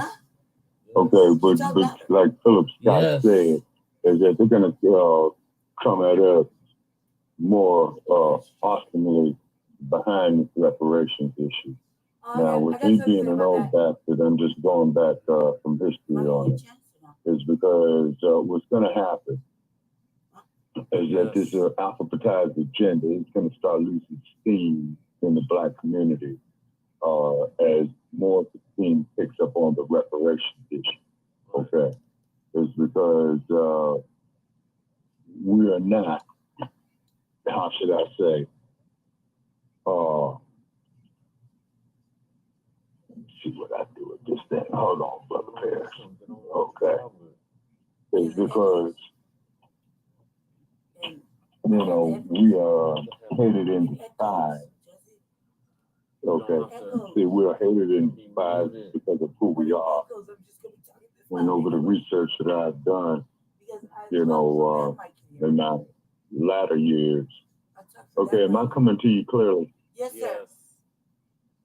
Okay. The research that I've done in my latter years is because the engineering, embalming the dead, medicine, anthropology, trigonometry, geometry, see, all that there came from us. And these other groups know that, but they think that we're stupid enough not to know that. Man, what is that? That's what I'm talking about, Shabaka. I wanted to get one too, but as usual, I got stopped at the door. It's the bobblehead, Shabaka. Tell the truth, Jesse. Whose idea was it? It was her idea. And I said we could do it together, and he didn't let me. So now he gets to be a Black superhero by himself. He could have had a teammate. Okay. You know what I mean? But he wouldn't let me. We didn't have time. See? You never have time with his Brandy. No. Shabaka. Brandy don't believe in time. Right? Time don't exist to Brandy. So he took my idea and went and did it. Right? Because he's like, no, that's stupid. Up on my wall. Okay, but up on my wall, I posted that picture that I had a few years ago. The statue from Senegal. Good. Okay, the man standing there with his woman, with him holding the little baby, and the little baby is pointing Say hi to the people, Lady Terry. Because I said, family, I said, he said, they can't see you. And I said, good. If they saw me, they'd see me with a mad face. And then Jesse put the camera on me. And he's like such an ass. Like, hey, but Shabaka, I got something to add to what you just said. What? I was on my Facebook page, my personal page, on my Facebook page. I was watching something on Fox, like the channel Fox News on YouTube, and I believe the show's like it's with a white man. What's it called? Gutterfield or something like that. Some old trashy ass white man watching the show, and he's clowning. He's talking shit about the Reparations committee, the task force, and everything we just. I'm gonna tell you something, Lady Terry. Hold on, Shabaka. Hold on, Me and that dude from. Hold on, one second, Shabaka. It's very important.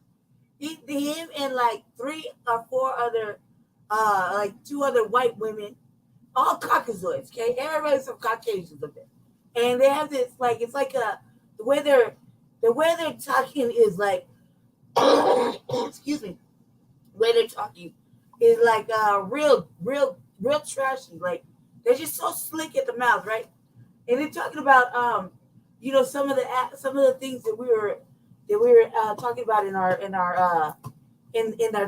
the task force, like urinating in public, things like that, right? That you would have got lynched for, during the time of segregation, when you couldn't go in the restroom, you couldn't go nowhere, you would have ticket, you got jailed, you would have got lynched during segregation, or told you were doing indecent lewd acts, things like that, when you were just trying to relieve yourself because you weren't allowed to go in the white man's restroom.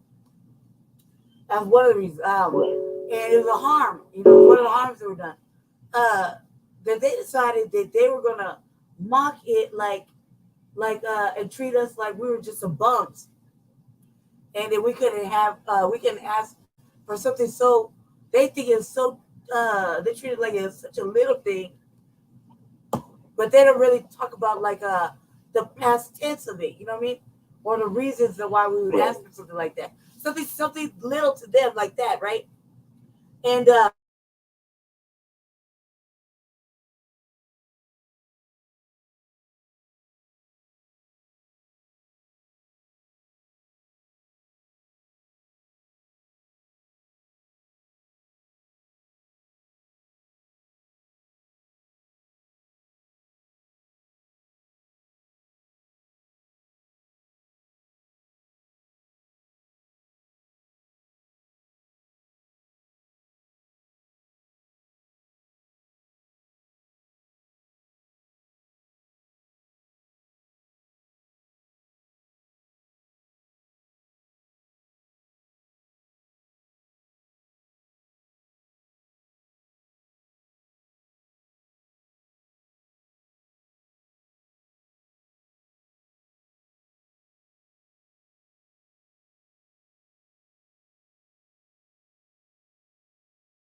Okay.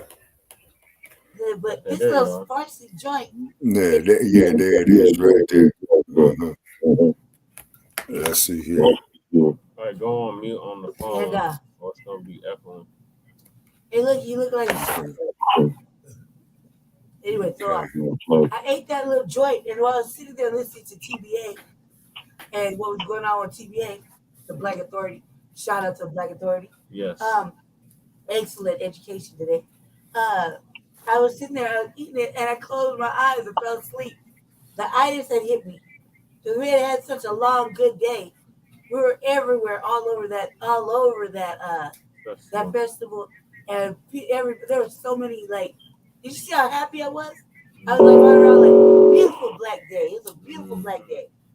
And man, we were having so much fun. I had so much fun. And I just feel like I don't get to get up anymore. So when I do, and that was the concession I made. Did I should come out more? Yeah. Yeah, when I do, I was like, I want to get outside and be outside. The sun was beaming on me. Yeah. It was hot. I didn't need no sunscreen though. We thought it was gonna rain. I didn't need no sunscreen. It's gonna be 104 degrees here tomorrow. Echoing, Shabaka, you gotta mute on the phone. Okay, wait a minute. Okay. I didn't need no sunscreen. Yes. I didn't need no sunscreen. I didn't need an umbrella. Okay, what about now? Okay, you sound good. Did you think that was okay? All right. Wow. Yeah, and you see this raggedy cheap phone right here. Yeah. Yeah. No, I didn't like. It's a piece of junk, man. This is straight junk. They want fastest to live like little red lobsters. Select people that were out. No, there was a lot of white people out there. Not a lot of white people. It was more black people than anything. I said it was a good. Okay, we'll see. But like Shabaka, I didn't need no sunscreen just because they like to talk shit about how light I am. I didn't need no sunscreen. I was just like, okay, we'll see. Yeah, just that. You see, I didn't need none either. Baby. You know, and it's gonna be 104 degrees out here tomorrow. It's gonna be 115 next week out there. Out here? Oh, really? Okay, please let me know on what days, because on those 115 degree days, I'm not working. It's next week. Hell no, you can't work in 150 degrees. It's gonna get warmer. No, I think you know what. And on top of it too, we gotta. I think that's what we don't like. We gotta start monetizing. Okay, it's because I know viewership up. And our watch hours. Yeah. Get more entertaining. Okay, now I see that you have the premium. Better connection. Oh yeah, but baby. Oh, Shabaka, I got the internet stuff back. So at my house now, and something terrible happened. We can't talk about it online right now. But I set it up so me and Jesse are gonna be going back to the house. It's gonna have a strong connection.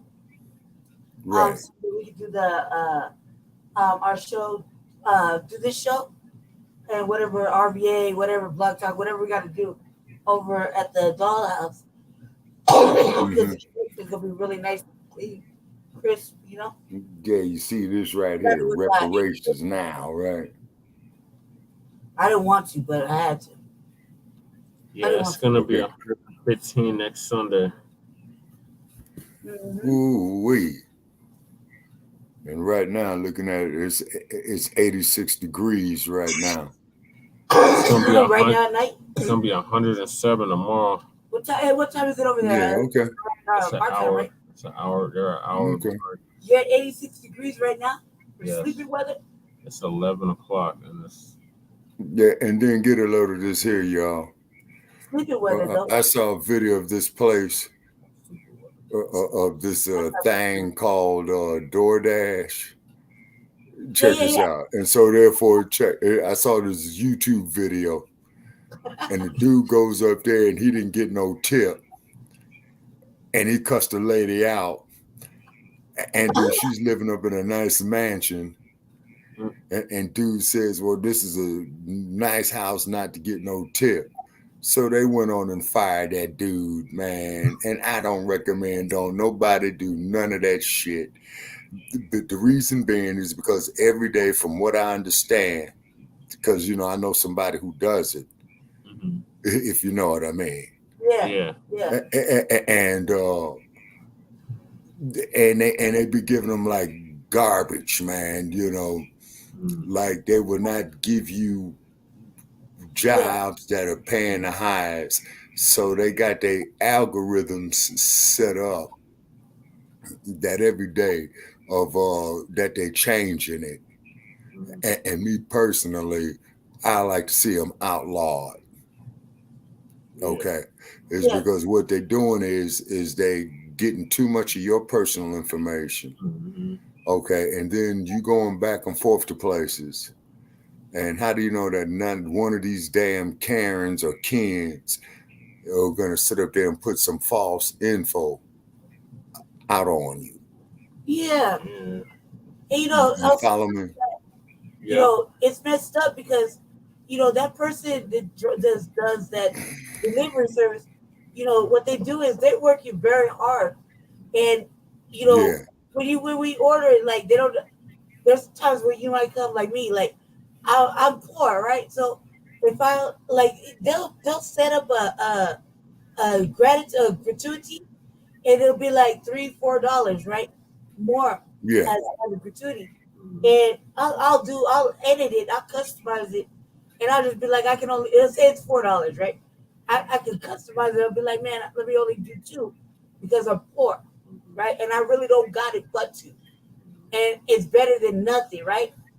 But if I live in a big ass motherfucking mansion, and I know what I'm ordering is like maybe more than $20-30 worth of food, and the person bringing it, I want to go with whatever the gratuity is that they stated, because it's probably like 15% or 17%, whatever the gratuity is for the place that person lives in.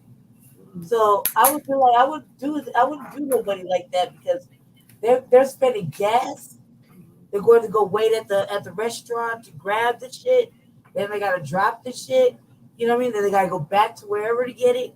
So it's a lot of wear and tear, not only on the vehicle, but on the driver, the delivery person's mindset. Oh, no, you're right. It's because the people I know who do it, is that they sit up there in the car all day, get very little orders, and then they would try to send them over there into the Las Vegas Strip. And from what I understand, that's hell to go over there to do. And then on top of it, their app wants access to all your information. On your phone. In order to use it, they gotta have access to So connect the dots. It's just another way of getting in trouble if you ever had, did something bad or didn't do something bad. Everything has access to you, everything. But see, they ask for your audio camera or your audio. But also to prove your point even further, is that they can manipulate artificial intelligence to frame you for a crime. So right. Okay, you remember the movie The Running Man? Yes. You're so right. Okay, now that was made in 1988, but the setting was the 2020s. Okay, so therefore, man, who came up with that idea either saw stuff up on a drawing board, or this cat must have had one heck of an imagination. Right. Okay, and then you get a criminal against nature like Bill Gates, who has gotten a patent for synthetic meat. Right. Yeah, for synthetic meat. So as you emphasize, Brother Che, as you're doing with the garden, is that you grow your own food. Okay, it's because the difference between the GMO And the real food, or the real fruit, that is, the real fruit will have the seeds in it. Mm-hmm. Let's see, whereas the GMO will not. Yeah. And Dr. Mike Adams, I haven't heard from him in a few years. He was saying this here back like in 2018, 2019. Mm-hmm. You see, but you ain't heard from him.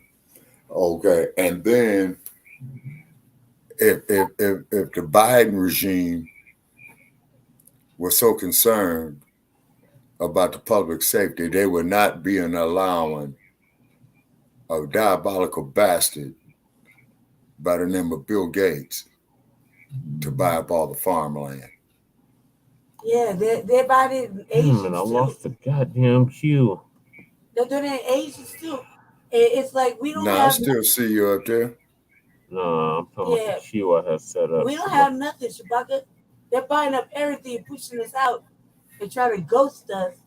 And for one thing, I'm like, you know what? Why don't we just, as Black people, go ahead and take a little quiet time and let them go ahead and destroy everything?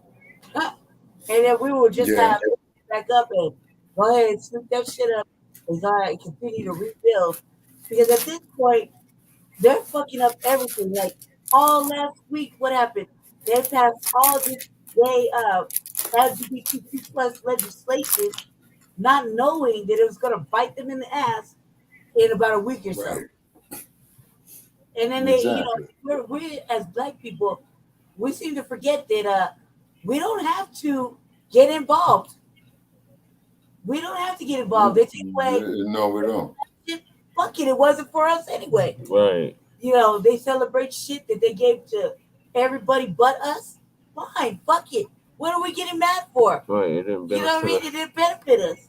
We should just chill right now.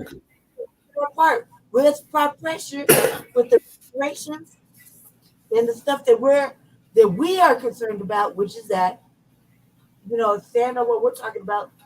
And look, the Democrats are getting our vote.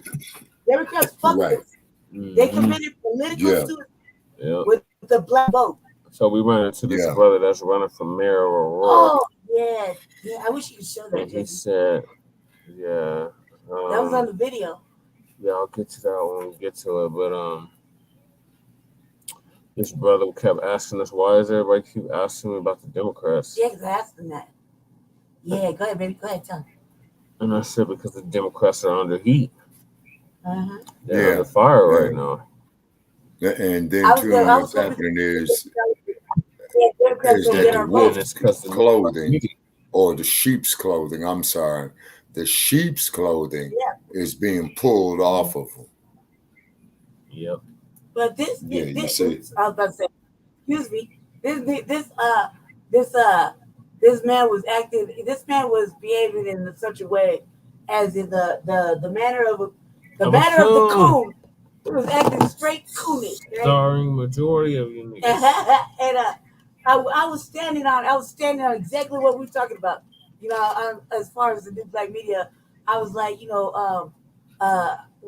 Jesse asked me, said, what are you going to do specifically for Black people? Mm-hmm. Well, first I asked him, it was a stance on reparations. Yeah. And what did he say, baby? What did he say? Tell him. So that I can get him with the Black media. Goddamn Kamala Harris kid.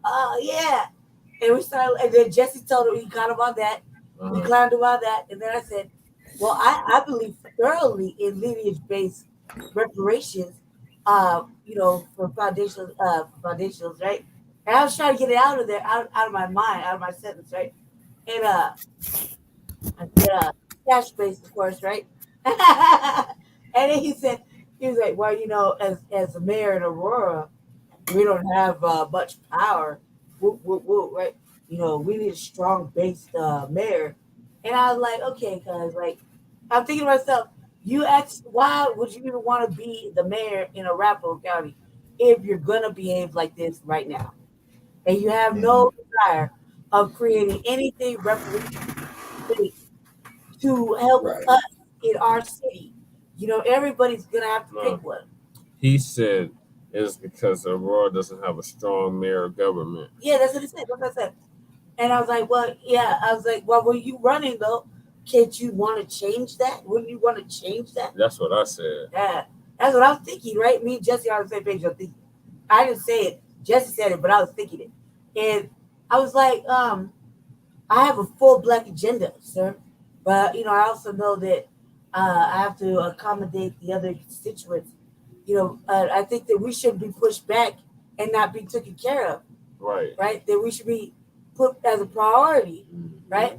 And, you know, but are you going to do anything? We kept pressing him to see if he was going to say, if he was going to do anything specifically for black people.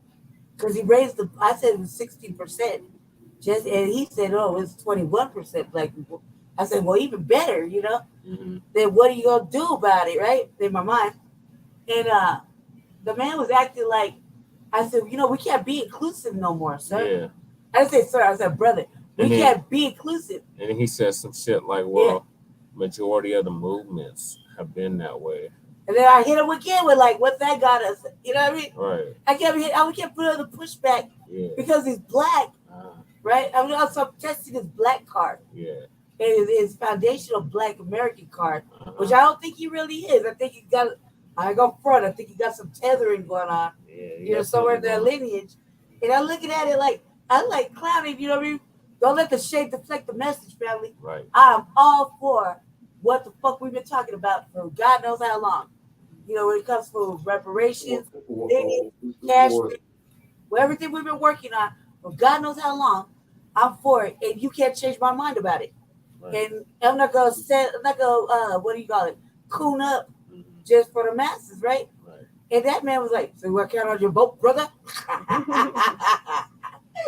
No, he said on our us making phone calls. Oh hell no, no, you cannot, sir. No, mama, you cannot, because you're not you're gonna be inclusive. But another thing that has to be recognized in regard to the reparations was the utilization of the. You know, I was like, he kept asking if I lived in Aurora, and I'm like, no. Yeah, he's like, did you move to Aurora? I said, no. Nope. And I'm not embarrassed, family. Like, you know, as a woman, you know, when it comes to two men talking, the man is always going to talk first. You know what I mean? So I understand that. And Jesse ran for mayor in the city of Denver. So his like I would like to say in my words, his clout level is much grander than mine. I'm from the street. I had a whole different level of clout, right?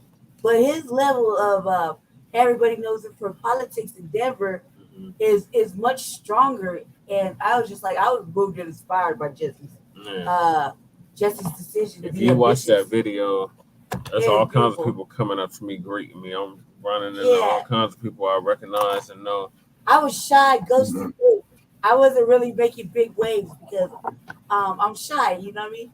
But everybody who see me with Jesse, I'm busting people out when they don't think I see them. Yeah. Right. And we was over there like really heavy when it came to politics, you know what I mean? And I'm not gonna lie, a sister or two, you know, well one sister was giving me the side eye because she recognized us from the free think zone. Oh, you talking about police? And she like, okay, well, and I wanted to be known about that free think zone. Yeah, check it out. Like, if we're black and we're talking to black people, regardless of shade, then I don't understand why it's so hard for these coonstresses to get on board with what the fuck I'm talking about. Because I'm talking about some real good shit that would benefit foundational black Americans because that's what we on. Right. But don't look at me like I'm in the wrong because I'll straight look at you like you stupid. Right. What you talking about? She's like, oh yeah, I recognize y'all from the Free Pink Zone chat. We disrupted right now. Yeah, yeah, you did say that. Right, because that's what we do, Jesse. Yeah, we do. We get in there and fuck up everything. We get up in there and talk shit. We get up there and call Mr. Fard out. Speaking of Mr. Fard, I hope you watching this, you old bastard. Right. This is the 15th time I reached in. Yeah. And now you gonna make me do something He like, I want to do. He like, we doing the sound check. We tried to get him to come Well, holler at because us on his stage, because he had a stage. He said they were doing the sound check. No, what does it say? Well, see, the thing is about you gotta reach in. He said we don't reach out. You gotta reach in. So family, let this be for the record, the 15th time that Brandy Marie Majors, aka Lady Chase Seduction Dog, has reached in and told that fuck nigga, hey, I'm right here. I'm trying to come on your show. Okay, actually, I don't really want to, but I will get on there. Right? Because that's how we gotta do. Right. We gotta do him like that. So instead of doing it the right way, I'm gonna keep the motherfucking door and do it the wrong way, and you gonna see me, and your guests gonna see me, and they don't know, and they need to know that this is the type of leadership. What leadership look like when you tell them no, right? But it really means yes. Yeah. I need you to know, and I need all your coons to follow you to understand that we are on a Black agenda, right? And that we're not gonna bow down and submit and be inclusive. Right. That shit is whack. When that white man, that Black mayor, I think I said it right. That Black mayor, mayoral candidate, that Black mayoral candidate with the white body on the inside, right, was cooning it up in front of us. He's like, be inclusive. Family, generations, we've included them. Chewbacca, he was like, I can't speak for Kamala Harris because I hit him with, Kamala Harris said the same thing. Exactly. Well, Kamala Harris is a sellout, and Kamala Harris, in my opinion, was one of the most worst attorney generals that the state of California had. Okay, now, and for my years of living there, the attorney general, as you know, is the chief law enforcement officer, right? Yeah. Okay. Now, when they had Evo Younger, who was the attorney general in the late 70s, early 80s, I believe, because Evo Younger, as you know, he said he's not rocking with them. Rocking with Juan McConnell and his crew. But why should he? But what did he do? Because he's a good man. That's a good man. They're not gonna do nothing for Black people. They shot down the damn grant that they were gonna give to the Struggle of Love Foundation. So yeah, they showed their true card. That they're not enforcing the decree against APD. Since Elijah McClain got killed, we've had how many murders since Elijah McClain? And the dissent decree that Phil Weiser, our Attorney General of the state of Colorado, put in effect, they ain't even enforcing it. Okay, now see, that sounds like Los Angeles. They're still killing us in the world. Getting away with it. Oh yeah. Yeah, but the LAPD had been hit with about 5 consent decrees. This your girl right here got a whole crime bill, and you're gonna see it here shortly. A whole Black crime bill just for us that everybody keep talking about, but they ain't never made one. Your girl made one for Jesse Paris. Yep. Right, but we didn't put it out there because they were acting such like they kept stealing everything that I created. So everything I created for Jesse's campaign, I did for mine, and I just added a couple of little extras because I'm a little extra, right? But I put Jesse's stuff, everything I created for Jesse, because right now Jesse's on downtime. He may choose to run again later on on the next election cycle for something, right? He may choose. Well, in my opinion, got a full Black crime bill, but I'm not letting anybody take it and run off with it because we can't and put it in their name and remix it to whatever agenda they want, and it never protects us. It don't protect the Black children. It don't protect the Black women, and especially it don't protect Black men if they get a hold of it. And I wrote it. I wrote the shit between me and Jesse on his campaign, And then when I was solo dolo on my shit, I was over there like just typing away because it's important, family. And I'm not gonna let, if I have any control over anything I do in my life, when I do something for other people, I want it meant for them, and I want people to know I did it for them, and it didn't go in the hands of some off-brand try to take credit for it and remixed it to benefit Asians or gays or fucking anybody else other than us. So me and Jesse, my shit I work for Jesse, I put in a little nice powder just for him. Jesse, Okay, and this is why on a national basis is that we got to do the Montgomery bus boycott on everything on one single day, make it go a week. You know, say, because if we can get that stock market to drop on a national basis, okay, we're gonna get them bastards' attention. Okay, now, and by all means, we got to put all the coons on blast. Yeah. Okay, Jeff Fart. Mm-hmm. Let's see, Eric Adams. Dylan, dude, that's what everybody else did. Let's see who's the other Who fool the out fuck there. got him a gavel, cuz? Who? Jeff. Oh, you got him a gavel, like, but not like hers, right? Mm-hmm. Huh? He got a gavel just like hers. Oh, the audacity! I'm telling her. I'm telling her. If you're not even black, you're not even new black media fucking representative. Fucking Right, it's for everybody.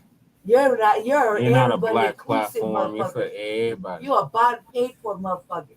You a sorry man. We're a black platform. I'm so mad. Not because you shunned me, but you should never shun the new black media. Right. Ever. Or the signal boosters of it. Yeah, you should never do that. Because we coming hard. Like, we work so hard for everybody here in Denver, in Colorado, Aurora, or whoever's listening to see us here, to know that there's a couple little messengers out here, and there's a veteran out here really bringing that hot fire, get us our coat. You know what I mean? And he ain't bringing it. That man would never not even bring nothing except for what's going on right there. And even then, he does shit. They laughed at the black agenda. They laughed at the black agenda. Oh, yeah, okay, but you see, that's just it, though. Yeah, you needed us, though. Let me tell you something. Okay, when back in the year 1974, okay, when they had signed a fight between Ali and George Foreman, right? The whole world thought that George Foreman was going to win. Right. And not only did George Foreman lose, he got knocked the fuck out.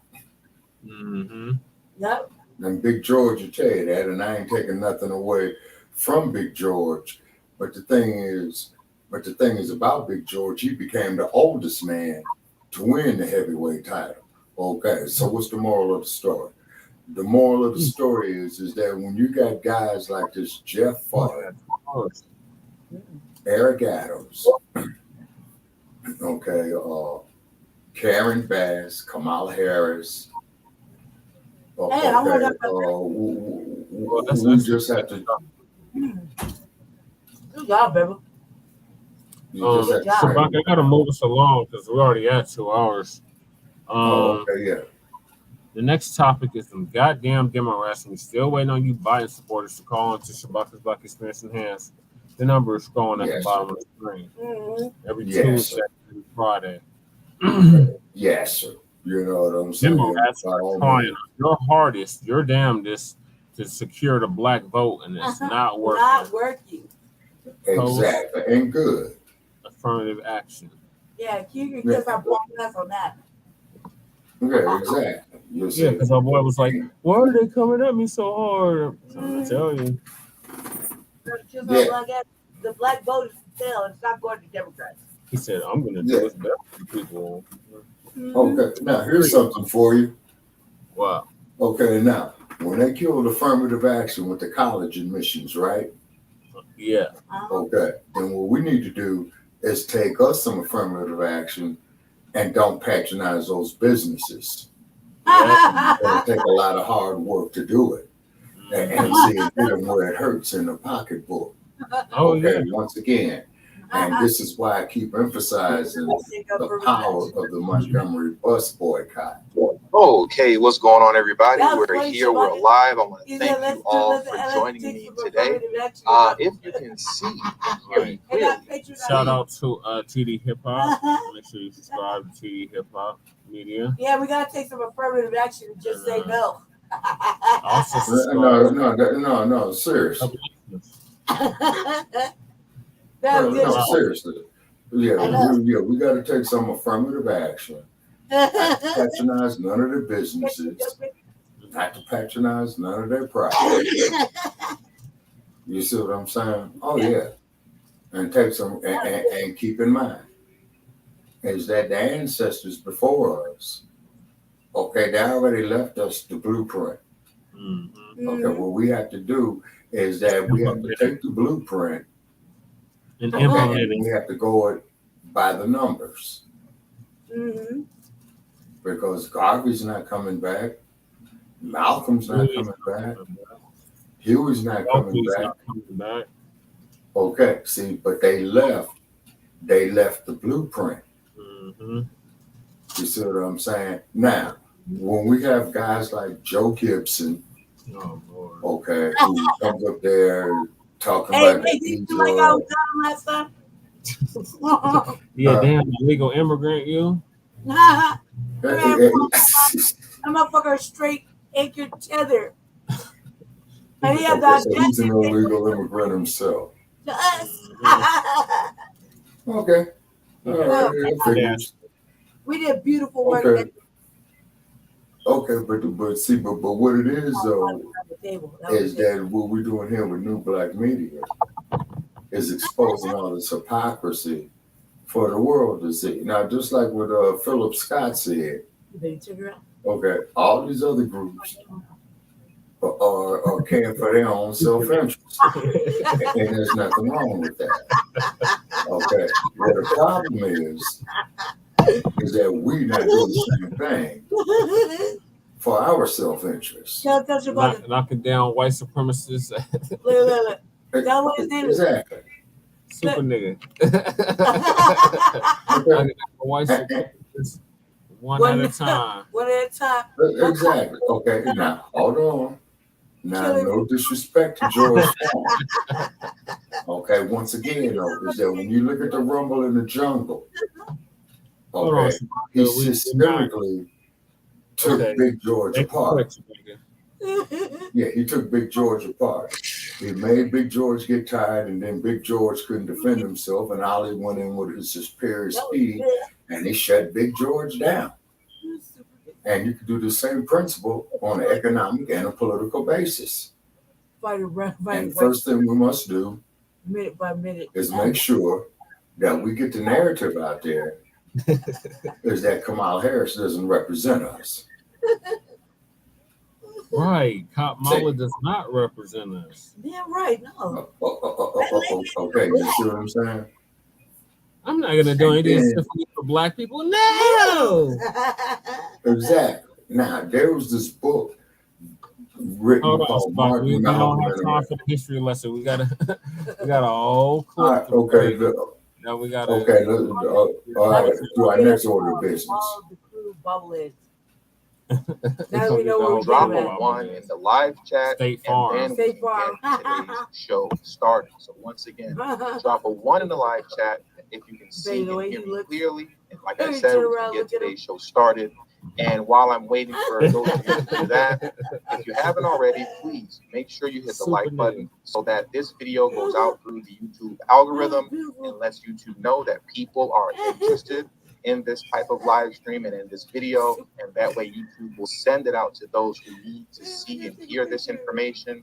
Also, if you haven't already and you're new to the channel, please make sure you subscribe to this channel as well as hit the bell notification next to the subscribe button so you can get notified whenever I release a new video. And lastly, please make sure you share this video out on your social media platforms. That way it will have the same effect within the YouTube algorithm that will let YouTube know that people are interested in this video and that they need to push it out to more people. It has the same effect. It doesn't just let people know that I'm live via your social media channels, right? But it also helps within the YouTube algorithm as well. So please make sure you share this video out on your social media platforms as well. So, and Jeff, and be sure to use your material for toilet paper. Started. Now, many of you saw the thumbnail of today's live stream, and it was our good friend Roland Martin who was on today's thumbnail. And it read on the caption, Black America's only hope is to vote blue no matter who. Now, why do I say that? Why did I say that? That's our only hope. And I have Roland Martin as the caption of today's video, right? Well, here's why. If you were to come to Roland Martin's channel right now, you'll see that he's going affirmative action, Supreme Court crazy. Every video that he has on his channel has to do with affirmative action, the ending of affirmative action, how evil the Supreme Court is, and it all comes down to fear-mongering Black Americans as it pertains to Republikans this, MAGA that, right-wing this, Ron DeSantis that, and ultimately, Black America's only hope and your only solution is to get out there and to continue to do what you've been doing religiously since 1964, and that's vote blue, no matter who. Never mind the fact that by 2053, the median wealth of Black Americans will be zero. And never mind the fact that by 2064, Black Americans will be fourth on the population list. That's what a religiously voting blue, no matter who, has gotten us, right? It's gotten us to an ever-widening racial wealth gap, because what's never echoed and what's never championed is for Black Americans to actually get out, do for self, use our own minds, think independently and critically, and use politics as a tool to get what we need, as opposed to just being woefully dependent on politics and voting alone, as if the Democrats are going to do something for you when they religiously do nothing for you, despite the fact that we religiously vote for them just to get nothing in return for our votes, right? Now, I want to go back to this, right? Because as many of you all remember, in my last video on affirmative action, when I discussed the fact that affirmative action was wildly ineffective for Black Americans, and I'm not going to get into all the data and information that I got into last time. If you missed that live stream, you just have to go back and watch it. I got to explain that in detail, right? And I cited off numerous data sources, but it was wildly ineffective for Black Americans, right? And obviously, as we all know, largely benefited white women. But at the end of that stream, what I was preaching was a return to prominence for HBCUs. I was preaching at the very end of that stream that the solution is that Black Americans need to reclaim the HBCU, make HBCUs great again, dare I say, and bring HBCUs back to the prominence that it once was, because I went through about 2 articles concerning HBCUs. One was from 2016, and the other one was from 2019, where it discussed the declining enrollment rate of Black Americans, to which HBCUs were now making it a point to target immigrants. They're making it a point to target white students. They're making it a point to target Hispanics to come into HBCUs, and they've been very successful with the targeting of Hispanics and having them enroll in HBCUs, where Black enrollment has fallen drastically short. Now, what happened after that? What happened after that live stream is that I was sent this article here, and I'm very glad that I was sent this article, because what this is going to show and prove is how people like a Roland Martin and many other Democrats lie with data and statistics, right? Well, let me pull this article that was sent to me via Twitter, and I'm very happy that this was sent to me, because this is a very recent article from January of this year, right? So let's say I propose my solution, right? Because once again, it's never a solution to just continue to vote blue no matter who. that's not a solution in this particular case, right? And it's never the solution. And obviously, when it comes to anything concerning affirmative actions or programs of that nature, Republicans aren't going to do anything for you as it pertains to that. So once again, my solution is what? Reclaim the HBCU. Now, someone like a Roland Martin or any other vote Blue no matter who, they will refer to an article like this that's in front of you right now and say, you see why TD is a Russian bot who's being paid by Ron DeSantis. He doesn't know what he's talking about, because actually enrollment at HBCUs are skyrocketing, right? And this is the kind of stuff that they will refer to. Like, as you can see, where do I have the highlighted portion at? Here, right? For historically Black colleges and universities, applicants rose nearly 30% between 2018 and 2021.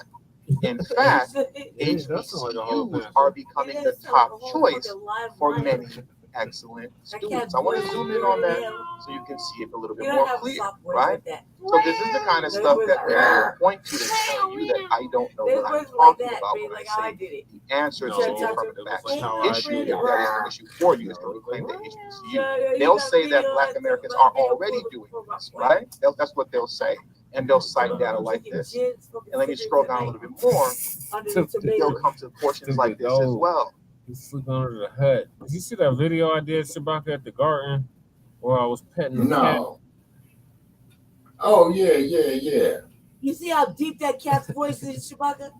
That cat's voice is... little black cat. That little cat right there that Jesse be talking to, he's trying to talk to it all nice and everything, right? I got mice. I'm like, you didn't kidnap that motherfucker, put a Seroquel or Benadryl in. It is like, I said, that cat, he's ratchet. That's a ratchet cat. He gonna like some spam. You know, get him like a little Benadryl or something. Then put him out, right? Pick him up, put him in this little blue wagon, right? Take him a little miles. You wake up somewhere different, kill like 12 mice. I'm gonna give him some ham, right, with a little Seroquel, and he go night night, and we'll put him back in the wagon and take him back to the garden and throw him under the tomatoes.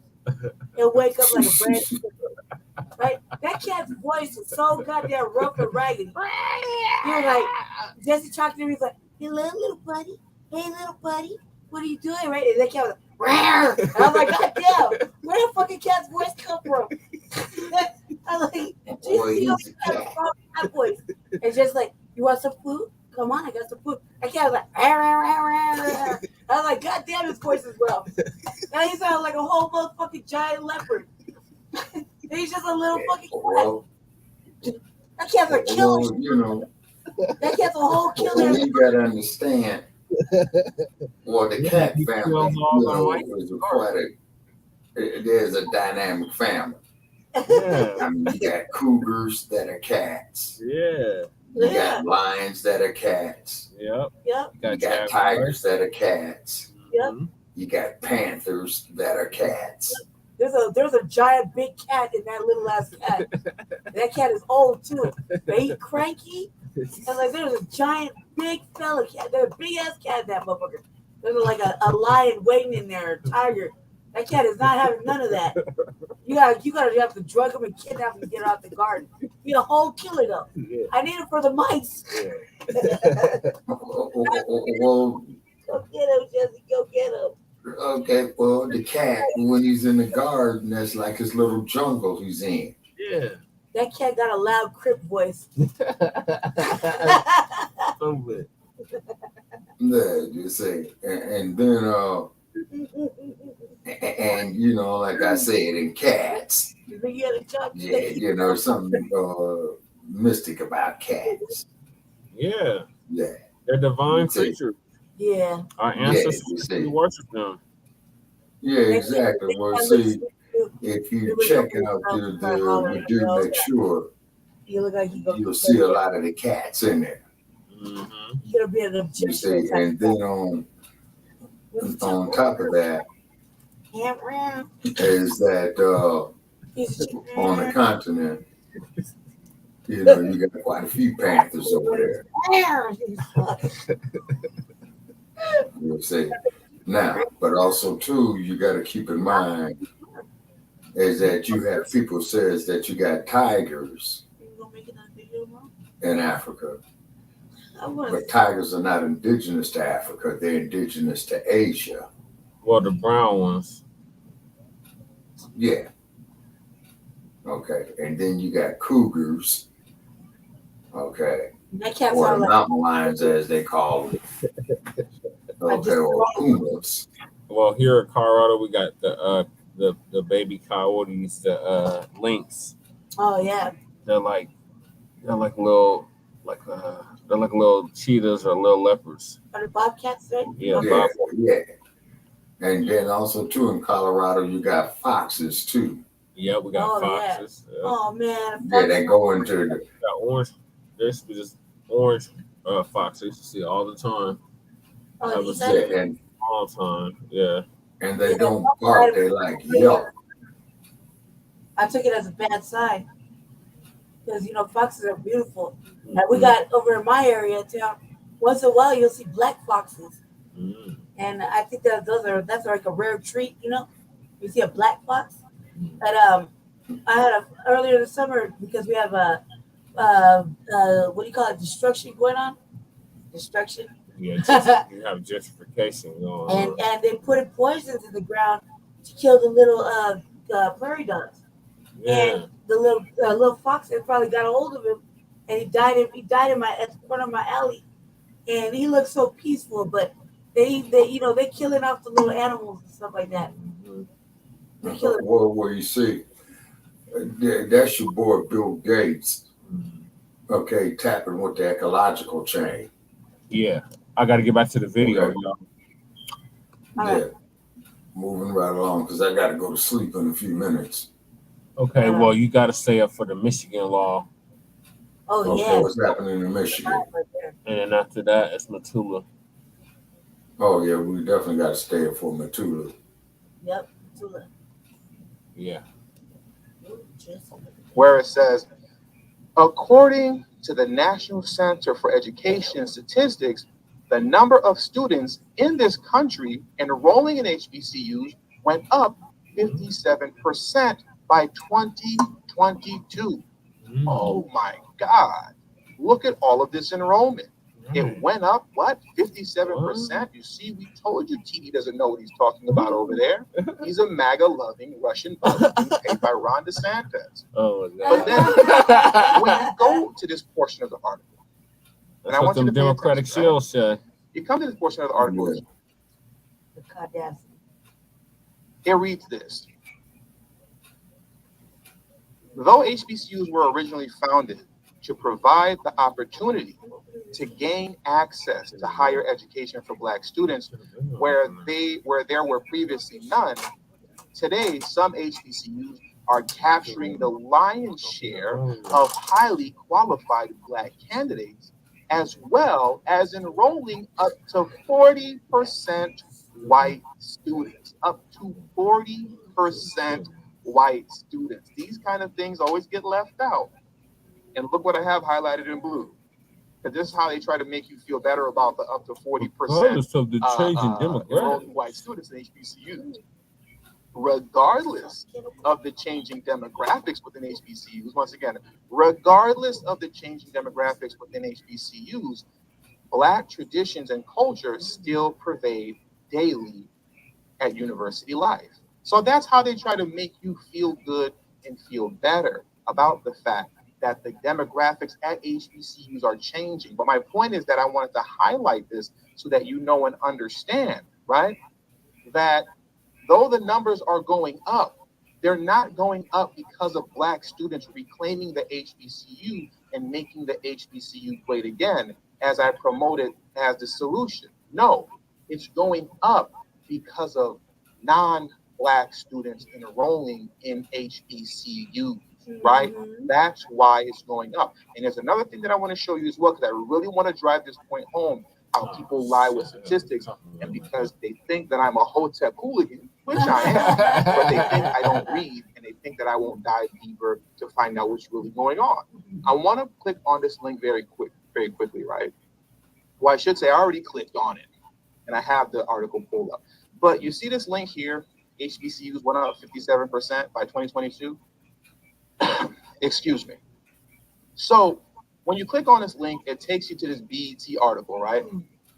And in this BET article, it is titled "Another Type of Homecoming: What's Behind the Jump in HBCU Enrollments?" Look at all these black people allegedly going to HBCUs. TV Hip Hop's a Hotep hooligan. He doesn't know what he's talking about. He's being paid by Ron DeSantis. Look at this. You see, because people don't, when people send you stuff like this, they don't anticipate that you're actually going to read it and go through this stuff, right? Right. But look at this. Now, let me zoom in very closely so you can see what's going on here. According to the National Center for Education Statistics, the number of Black students enrolling at HBCUs went up 11% between 1976 and 2020. The number of students enrolling in HBCUs overall went up by 57%, with a quarter of these students being non-Black. Okay? So people okay, can I interject on something right there? They don't want to talk about the. Go ahead, Shabbat. Okay, see, that there's a problem. That there's a huge problem. Okay, and that there goes to prove just how this all-inclusive shit countermanded our progress right there. Okay, is because the only thing that they coming in there doing is to infiltrate the curriculum and then to go ahead and to destroy it. Mm-hmm. Say, okay, and the part that is so crazy is Dr. John Henry Clark had predicted this over 40 years ago. Is because he said what it would be is that in the Black society, when it does not have a sense of itself, it's going to destroy itself on a physical basis, an intellectual basis, on a creative basis, on a family basis, okay, and on an economical basis. And all these things are happening in these contemporary times. And then when you look at individuals like the Panties, okay, down in Florida, and because the governor of Florida is a punk, and I say he wears pink panties, okay, just like the dump, as in human shit. And I want to be perfectly clear about that. Okay, so what it is that you got these systemic elements in progress, maybe through AI, out of Silicon Valley and with Stinky Bird and all that, is to countermand our progress on a collective basis, economically, politically, on the family unit, and on a community basis. It's because let's be real, Black family. Believe it or not, we got these white folks scared. Okay, because they're in fear of retaliation. But as we know, they don't have nothing to worry about because we got too many of our people misguided. Roly-Poly Martin, let's see, Sheriff Clark of Milwaukee, chicks like Diamond and Silk. Oh my God, Diamond. Amorosa. Great news. Okay. And then of course, and we got to get back, you know, to our real people who wanted us to progress, that made the ultimate of sacrifice, including those in the civil rights movement who had those police dogs sicked on them, fire hoses put on them, beat up in the head. You know, a lot of the guys out the Black Liberation Army and Black Panther parties that made the ultimate sacrifice. It is what it's not. You see what I mean? And then, and as we've stated before, how are those who feel and their survivors who died in the civil rights movement with the fire hoses, with the police dogs, same thing with the Black Liberation Army, Black Panther Party, to sit up here and say that some dude is going to sit up there and call himself. Well, that's the next topic. So okay. Let me get to that next. Yeah. What are your thoughts on what we just played so far? Oh, okay. Yeah, just very good. And the thoughts on what we've been doing is to keep it up, to keep raising the conscious level, particularly for your generation. Because your generation, man, they coming after it with full force. They coming to you guys with something super lethal. They coming to your generation with something worse than side-eye. So I love you too, Sugar Lumps. All right, that's my little nickname for Lady Che. Okay, You get shy away from Black Love, right? Black Love is beautiful. Yes, it is. So I'm gonna get back to this video. Still got like 10 minutes left of it. Okay. Impact that non-Black students are having in the skyrocketing rate that people are entering into HBCU. And that's very important to point out. That's very important to point out. You can't leave that aspect of it out, right? And assume that, oh, it's just all Black people. No, so much of this are non-Black students. So when I say it's time to reclaim the HBCU again, that is actually the road to take to curtail and get around affirmative action versus just simply getting behind Democrats and voting for them over and over and over again to no avail, right?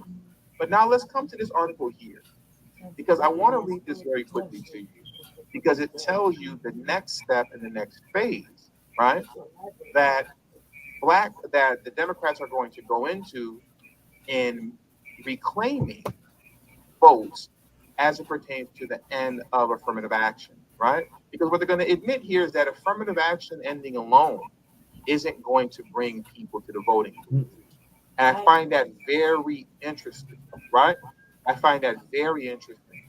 So now, before I do that, if you haven't already, please, there are 224 of you in here right now. Please hit the like button if you haven't already. Also hit the subscribe button as well. Buck, I'm gonna hang up the phone call. Social media platforms, and make sure you hit the bell notification next to the subscribe button so you can be notified whenever I release a new video. And also, I want to thank the first two people that contributed to today's live stream. Thank you very much to Death Before Dishonor, who said salute.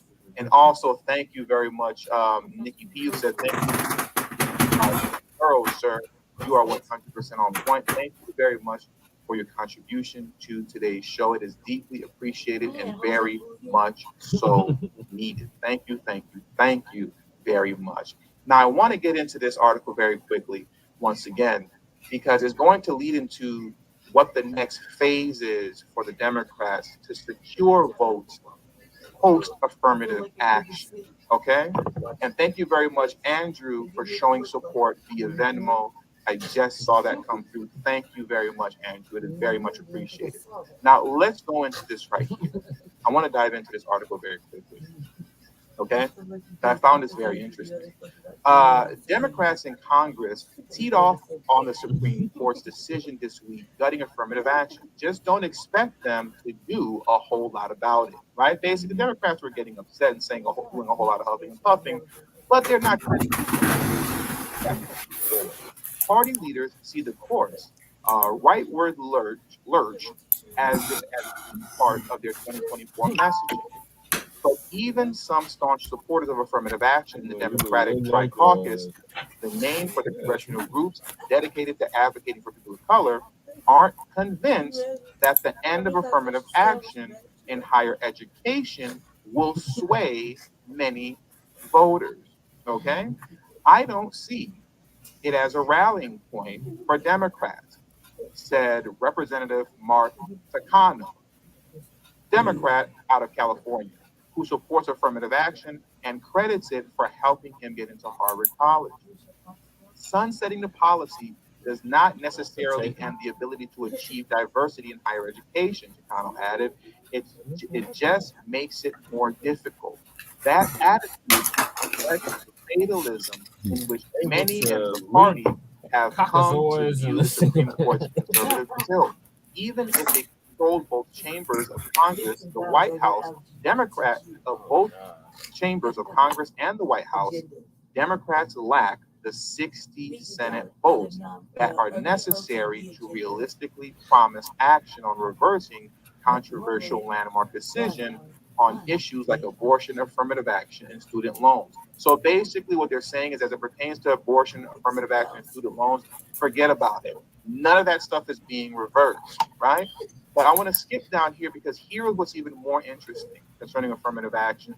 Outside of the fact that they're telling you we're not reversing that stuff anytime soon, what's being highlighted here is Democrats admitting that so-called people of color, right, which I guess is supposed to include Black Americans, they're not even concerned with affirmative action as a real issue, right?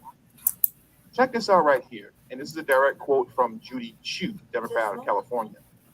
I don't think this decision will galvanize voters who are concerned about the dream of a higher education in their communities. I want to read that one more time. She says, I don't think this decision will galvanize voters who are concerned about the dream of higher education for their communities, which is her stating that so-called people of color, right, which include us Black Americans, we're not concerned about it.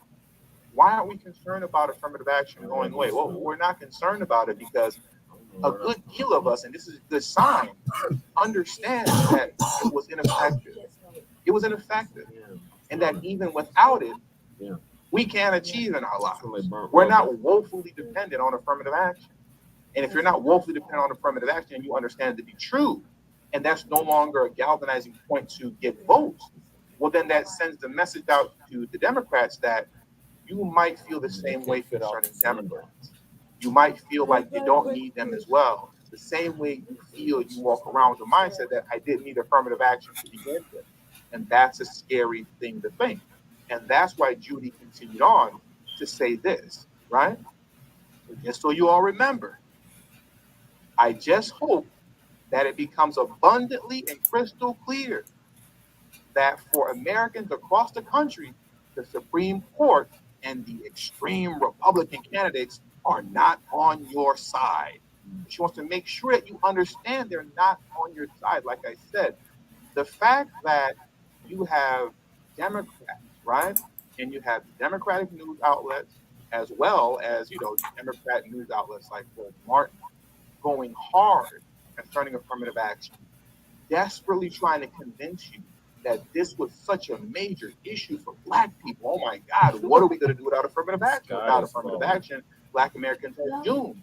Despite how hard they were going for it, and that they continue to go for it to get us here, it's not working. It's not working.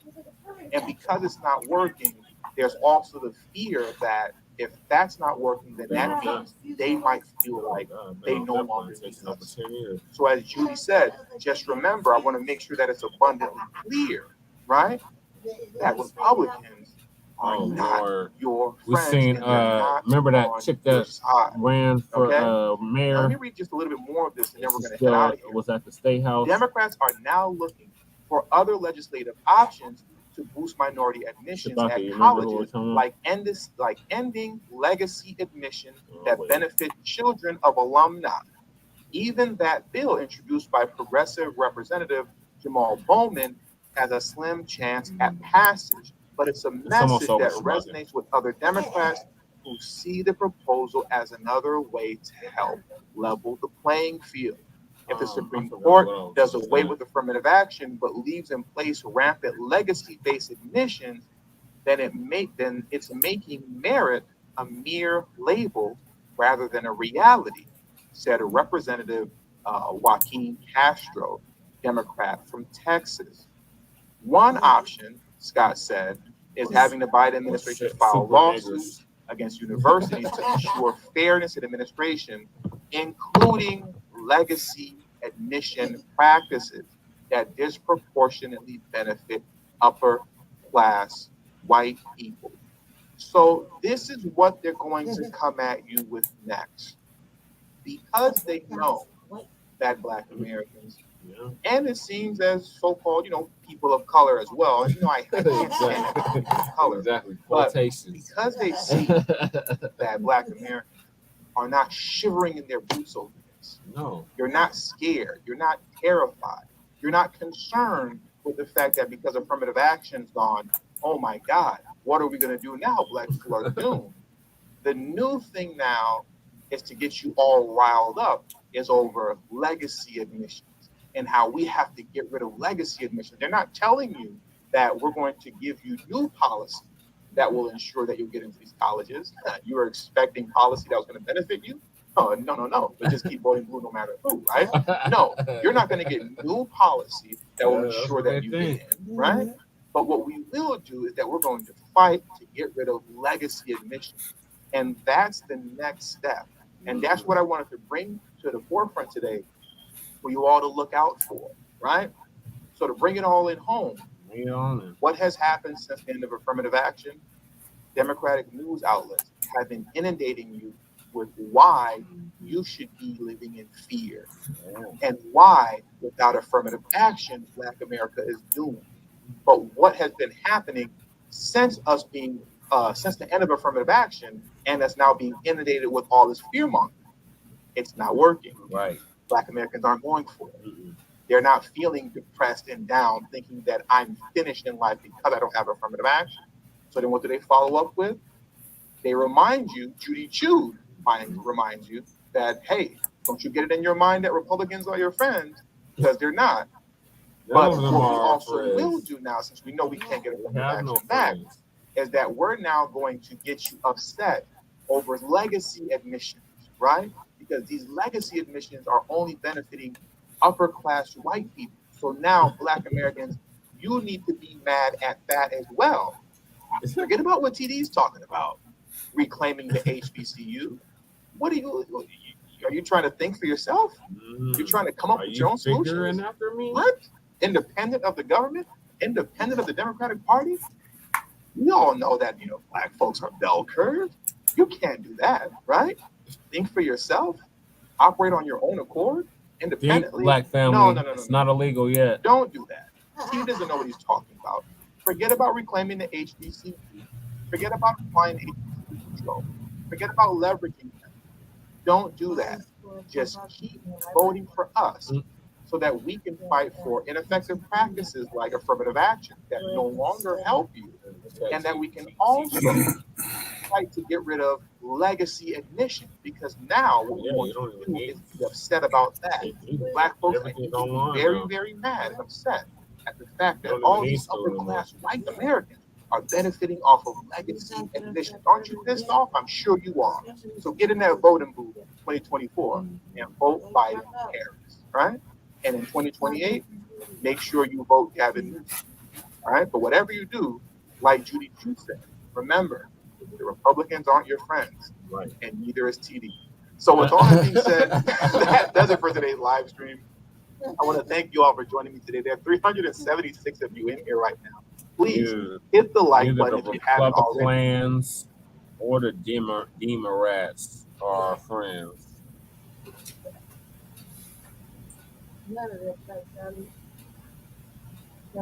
So they're desperate, y'all. They're desperate. Oh, really? They are desperate. But they're admitting this shit ain't working. Stop, Shabaka. I voted myself right there. Shabaka. I'm not giving it to nobody. Shabaka. Shout out to the viewer. Shabaka. Shabaka. Oh my God. Shabaka. It's like on the computer. Shabaka, did you pass out on us? Yeah, I can't have the Bluetooth too. Shabaka.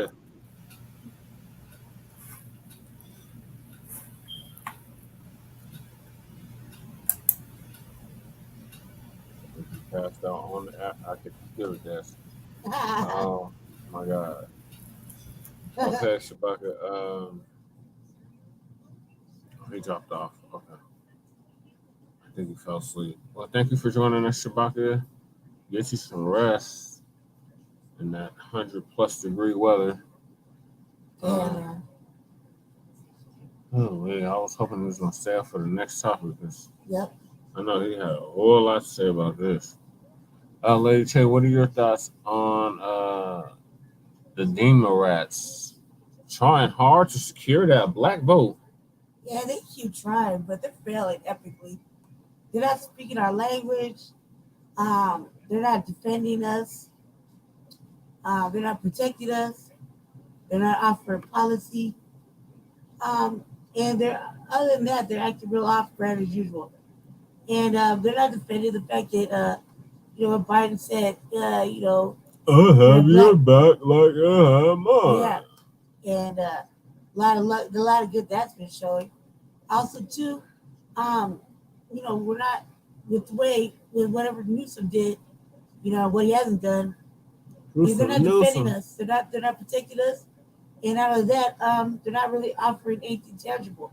So as far as that's concerned, they can eat a couple big fat ones until they come correct. Right. And the black vote is for sale. To the highest bidder. No vote. No reparations, no vote. Hold your vote like you hold your swiller. Like you hold your baby. Your wife, like you hold your babies. Don't vote. Right. Seriously, vote for tangibles or no vote. And really, family, we can sit it out. We built the country. We said we did so much. We earned a sit down. That's right. We earned it. For For several election cycles. Yeah, we've earned it. We've earned this little sit down. We should sit it down and watch them destroy the country. Fuck it. I mean, obviously everything's going to implode on themselves. They know they need us, but we need them to get some understanding and straighten and do right. And when it comes to reparations, don't laugh. It's not funny. Right. We're in it for the long haul. We know it's going to happen overnight. Marathon, not a sprint, black family. Yes. We've always said that on this program. So we can sit it down. Let's all sit down. Just sit down for a little bit. You know what I mean? Let them go ahead and destroy themselves. Hey, they act like they don't need us. So let's see. Let's just sit down for a little bit. Just watch everything crumble. And when it comes to time, whose door they're going to knock on? It's going to be the black people. Foundational black Americans. They'll be knocking on the door. Please, we need your vote. Please. We're sorry. We're going to be like, where's the policy? Go get your vote from them illegal immigrants. Yeah, go ahead. Yeah. You ain't got a policy in your hand? Oh, they can't vote. Oh, they're trying to make it, but it don't matter. Eventually, everybody wants policy. Yeah. So we're just asking for it. If I give you my vote, I want something tangible in return for it. Exactly. And I don't want no symbolic shit. No nothing. And no pacified qualification conversations either. You know what I mean? So we need we need another study.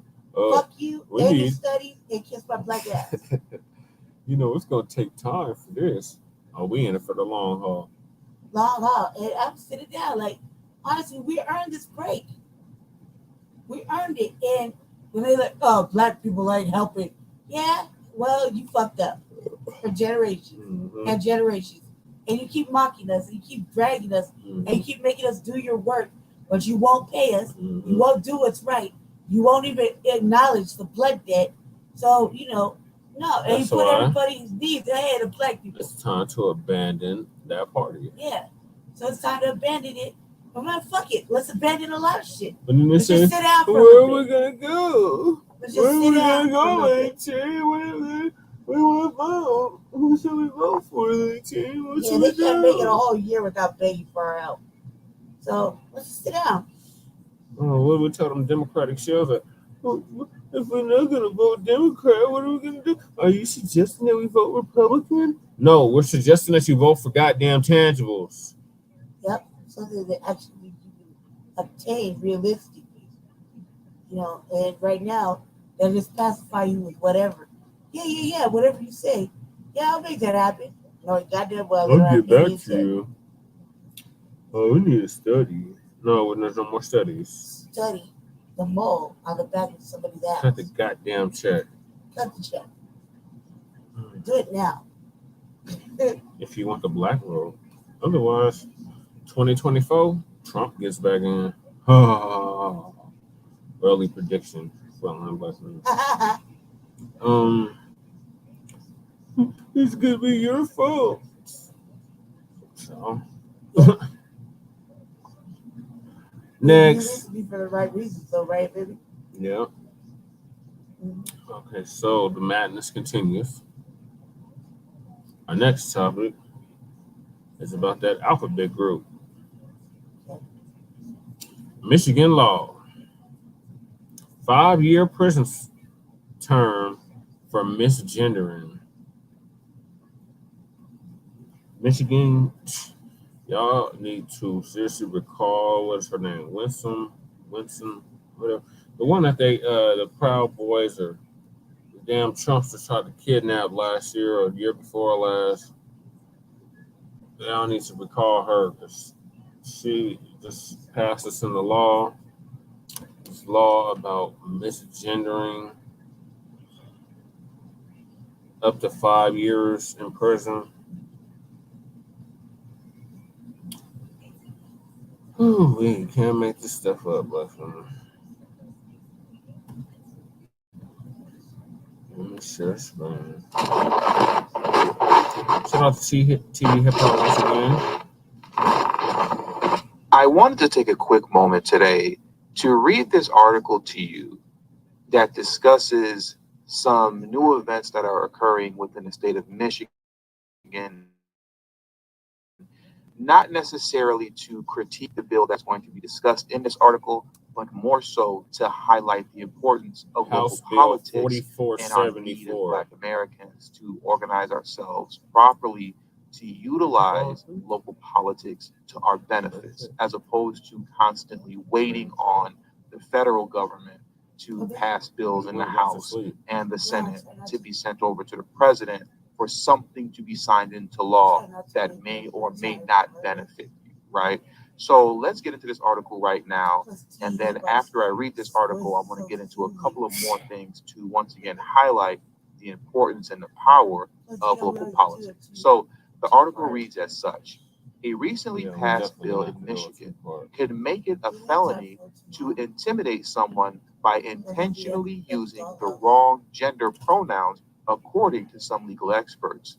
Michigan State House Representatives has passed a bill, HB 4474, a piece of legislation that criminalizes causing someone to feel threatened by words. Under the new bill, offenders are guilty of a felony punishable by imprisonment for not more than 5 years or by a fine not more than $10,000. So just so we're clear, in the state of Michigan, and this isn't law yet, but it currently passed the House of Representatives, that if you make someone feel threatened because you misgendered them, you can be sent to prison for 5 years, or you can be given a fine of $10,000. Y'all better veto this. That's the law that may possibly get put, or I should say that's the bill that may possibly get passed into law, which most likely will, because Michigan is completely Democratic control from top to bottom. But I don't want to jump the gun with that. Let's carry on with this article and read a little bit more. Right? Intimidate means a willful course of conduct involving repeated or continuing harassment of another individual that would cause a reasonable individual to feel terrorized, frightened, or threatened, and that actually causes the victim to feel terrorized, frightened, or threatened. The bill reads. The bill specifically addresses sexual orientation and gender identity or expression as protected classes. According to the bill, gender identity or expression means having or being perceived as having a gender-related self-identity or expression, whether or not associated with an individual's assigned sex at birth. Critics are accusing the bill of violating the First Amendment. Make no mistake about it, those advocating for this legislation will wield these policies as a weapon capable of destroying conservative expression or viewpoints grounded in the sacred. Distinguished Professor Demetrius Williams Wagner told media outlet The Daily Wire. The state of Michigan is now explicitly allowing the gendered issue to be used as a protected class. This opens up numerous issues when it comes to the courts and the continued weaponization of the system against conservatives, State Representative Angela Regas said of the bill. She continued, "We saw similar concerns when they wanted to pass blocks on conversion therapy. It seems Dems want to be in the business of telling people how to think." The bill was passed by the Democratic-controlled State House in a 59-50 vote. It now moves to the Michigan Senate for consideration. If approved by the Senate, it will be sent for approval to Governor Gretchen Whitmer, who is expected to sign it. Now, let's take a moment to scroll over to the Michigan legislature so that we can see who actually is in control of the state of Michigan currently. And just like I showed you when it came to the Illinois General Assembly, in Michigan is completely 100% Democratic control. In the Senate, there are 38 seats. Out of the 38 seats, Democrats control 20 of them. And in the House of Representatives, there are 110 seats. Out of the 110 seats, Democrats control 56 of them. So they have a slight majority in both houses, as well as currently controlling the governor's seat by way of Governor Whitmer.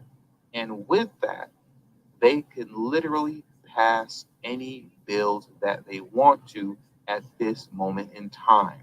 Because once again, just as I showed you in my last live stream in the state of Illinois, Democrats overwhelmingly control Illinois.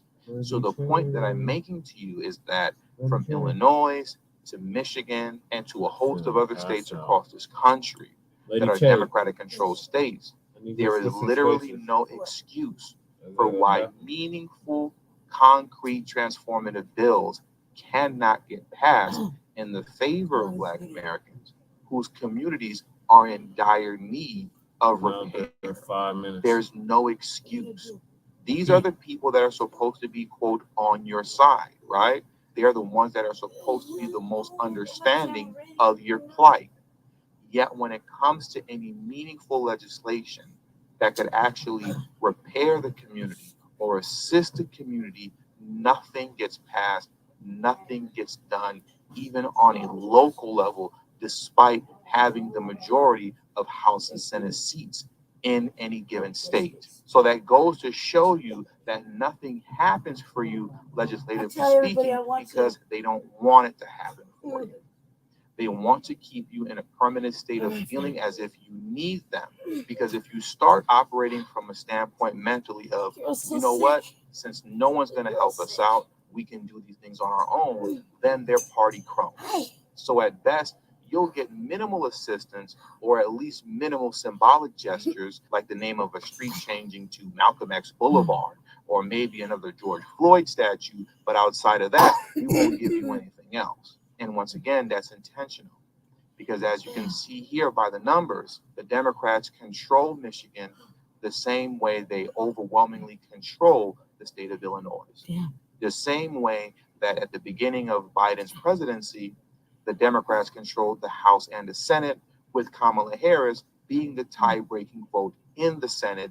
Yet when it came to Black Americans and whatever legislation that we are supposed to be championing at this moment in time, at least according to the mainstream, right?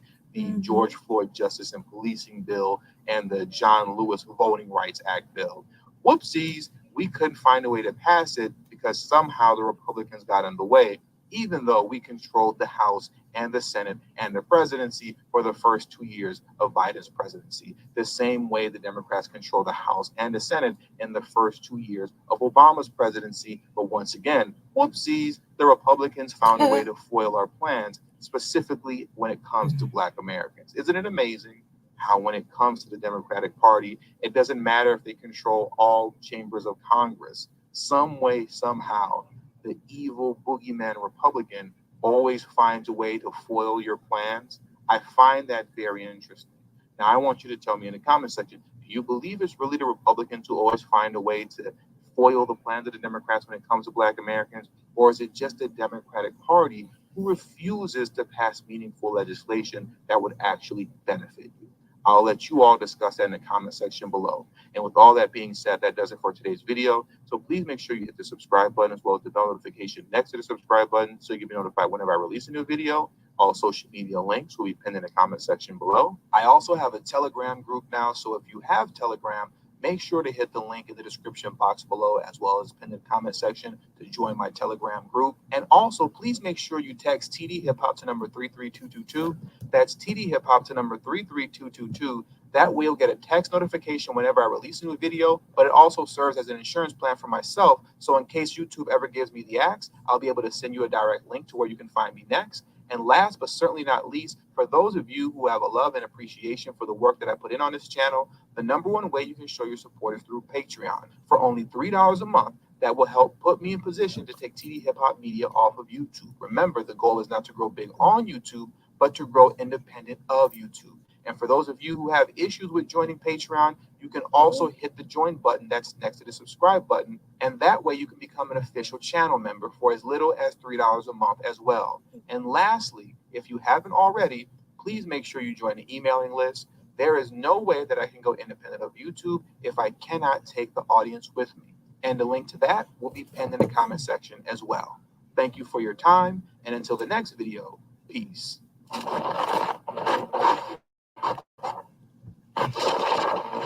Hold on, Philly. Hold on, Philly. Okay. Okay. Okay, he's back. He's close to be back. He was creeping around. What was I gonna say? As far as the Mississippi, that thing about, I'm sorry, Michigan. I'm sorry, I was thinking of Mississippi. Michigan. It's very difficult. I see a lot of this is very problematic. First of all, we're allowing this $1 trillion industry. It's not just an agenda; it's an industry of confusion and feelings, imaginary, fictitious feelings, to go ahead and dictate how we live. Now, the misgendering thing, that is going to be something that everybody's going to make a mistake on. Like, I mean, I can't get away with it. I literally probably accidentally do it 50 times a day. You know, we were watching something and it's an accident. I don't intentionally do it, but these ladies, whatever, they make it look so they make it seem, some of them make it seem like they look like ladies until you hear their voice and you look real close and you see a 3 o'clock shadow, you know, and that's hard. And then not only that, then they got the audacity. Then they got big ass hands, the feet that are unnatural, you know, to a woman or whatever. And then they want to buck up and act like a man when you get mad. They don't want to get mad too that you misgendered. Well, why get mad at us? Because we misgendered allegedly. We didn't accommodate your lie. Because we didn't accommodate fiction. Yeah, and we're not enabling the sickness. Okay. Not only that, but the audacity that you would have to get mad about something that was not clear and upfront in the first place. If we're misgendering you, it's because there's some sort of confusion being presented. You know what I mean? And then you got the audacity to file, you know, to not only that, but, you know, they created a little legislation behind this. You know, they misgendering. Okay, well, you know, why can't we say that, why can't we have the same things with colorism? You know, like, or you know, things like that, you know, just for the sake of argument. And I find this to be a very problematic thing because, I mean, like I said, I'm just a regular person, and I if we had to consider this an error, which I wouldn't consider it an error, me personally as a regular woman would not consider it an error. What I consider it is the person on the other side doing erroneous things. You're a naturally born Yeah, I'm a natural born woman with the universe on my side. I can breed children. You know, I've had the experience of another woman, another woman, looking me in my eyes when I had I became a woman, and somebody say, "Look, you're not a little girl no more. You're a woman." That only comes with puberty. A lot of this stuff will never have that experience. You know what I mean? I didn't have a villain growing up, but I had that experience with my villain. My villain who birthed me. Shout out to my villain. My villain right there birthed me. She gave me a present, and she looked at me, and I was scared. I was just going through some things. My father went back to work after he handled his business at home, and gave me a box and gave me something to read. Told me not to call him at work. He's working, and he'll take care of it when he got back home. They helped me understand or whatever. And then my villain came. My villain sat down with me on the bathroom floor. I was crying. I was scared. He said, "You're a woman now. That's a big thing, and none of you will have that. No matter how you dress, how much you put weird stuff in your body, how much you have to keep things open, which we don't have those problems, because it's meant to breed and bring children, especially beautiful children in the world. Um, yeah, you never had that experience. And as painful and uncomfortable as it is for natural women, you never had that experience. You never had that experience. And try as you might, you just won't. Do whatever you want. You can do. You can. What I would find even more upsetting. You'll never give birth. Yeah, you'll never have the process of creating a life inside and bringing it through to the world, and that life creating a life. So um, it's is it us that should be shamed and blamed and have to explain that we accidentally looked at the situation and it looked like a woman, but it had a strong voice. Yeah, and then when you took off all of that theatrics, it was just a regular man. When you took off all the theatrics, he was just a man under there, and it was a man. He just didn't feel like he could live comfortably in his body, which is a shame because if he got out of, public school system and indoctrination and, stop watching um, social media and stop listening to, the whites and whatnot, he'd probably be a lot happier. So I don't think we should be blamed or shamed for accidentally making a misdiagnosis of what is being presented to us. You know what I mean? I mean, like now I got to take it on case by case, um, you know, thing. Like, don't get mad at me. Why you gonna get mad at me? I represent what I came in the world as. Me and my villain had this discussion the other day. I said, "Hey," I said, "Mommy," Dad, I said, "Mommy, being really irritating to her." I said, "Mommy," I said, "I bet when you have me, and I bet that when you put dresses on me and stuff when I was a little baby." She's like, "Yes." I said, "I always liked stockings." She said, "Yes." Hey, never want to wear shoes. She said, "No." I was like, "I always wear dresses." She said, "Yeah." I'm wearing a dress right now, family. I wear dresses almost every day of my goddamn life, right? I love stockings. She said, "Yep." She said, I said, "Have I always been a little girl? Have I always been a girl?" She said, "Yes."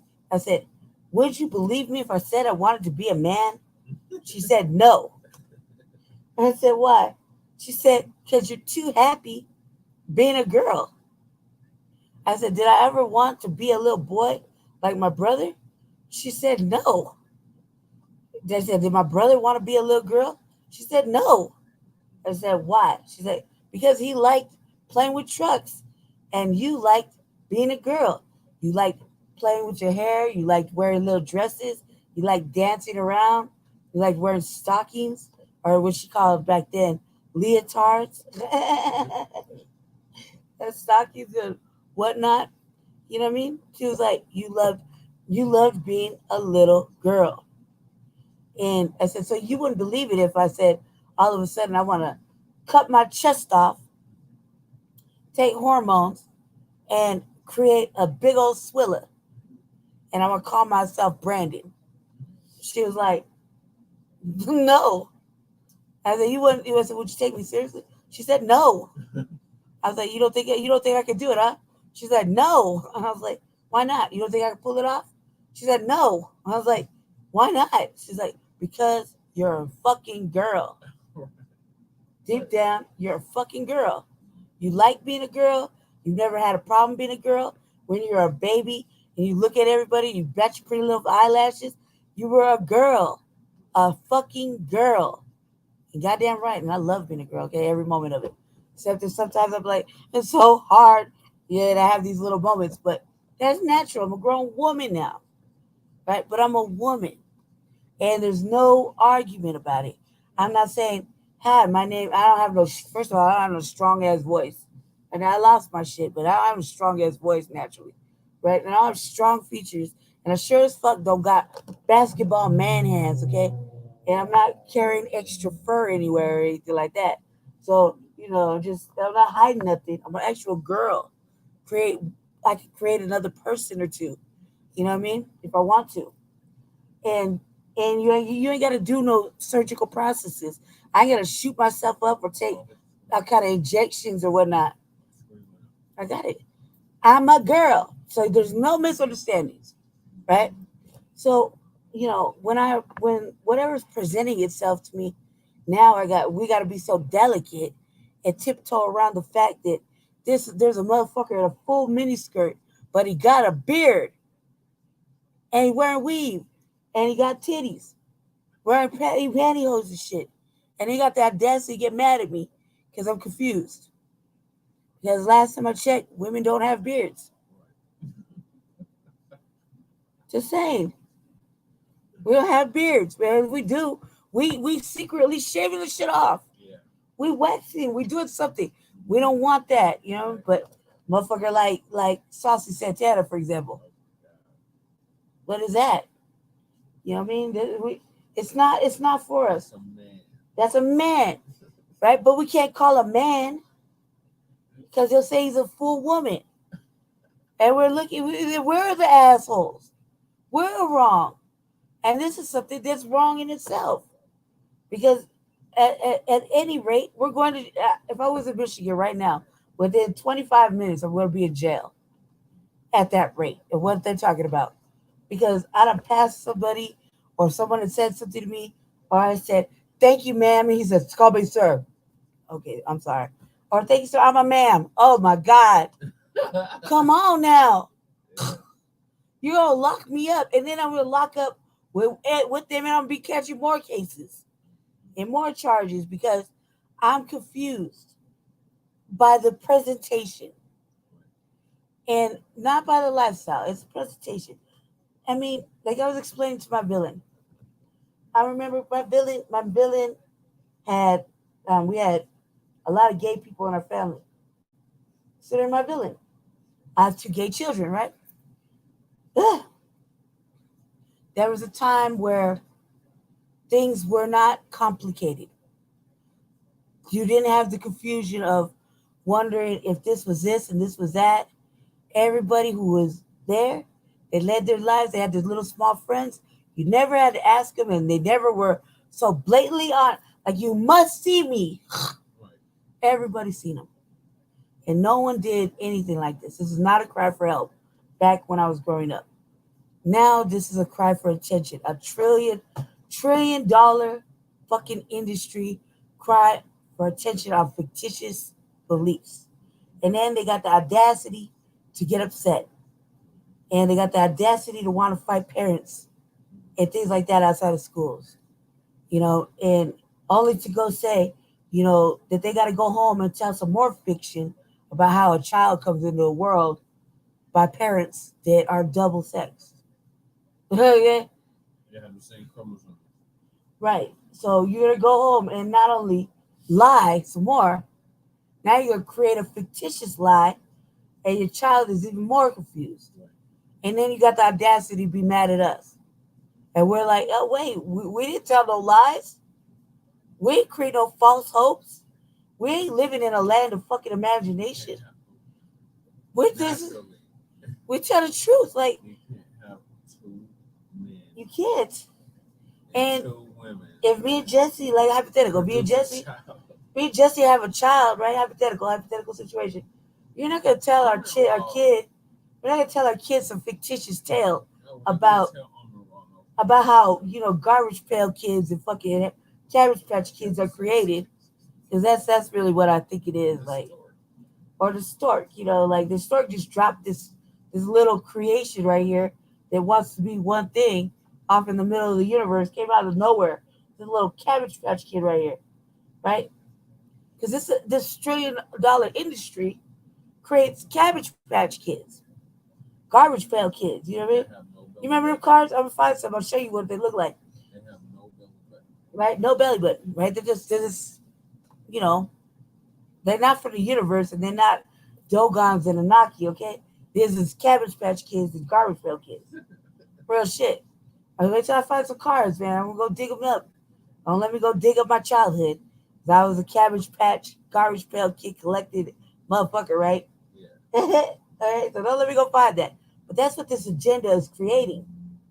And you're not gonna get like a couple like myself or Jesse, if we hypothetically had a child, and tell our son, that he was created out of nowhere, and he's a generation 2 fucking hybrid Cabbage Patch Kid, okay? Test tube, baby. Like tone look. That's totally what. You know what I mean? So no, we're gonna say a man and a woman and the universe. You know what I mean? There's a divine intervention, and a man and a woman love each other. This is the result. Until it's old enough to give them the real business. You know what I mean? But can't do that. Can't do that with these people. And you're enabling fiction, and it's not even a good tale to tell, and we're getting shamed for it. And they're looking at us like we're assholes. But in reality is not about religion or nothing. It's just about right and wrong. And in reality, you can't blame the person who just a regular individual for saying, "Hey, I don't want to enable your theatrics. I'm not going to do it.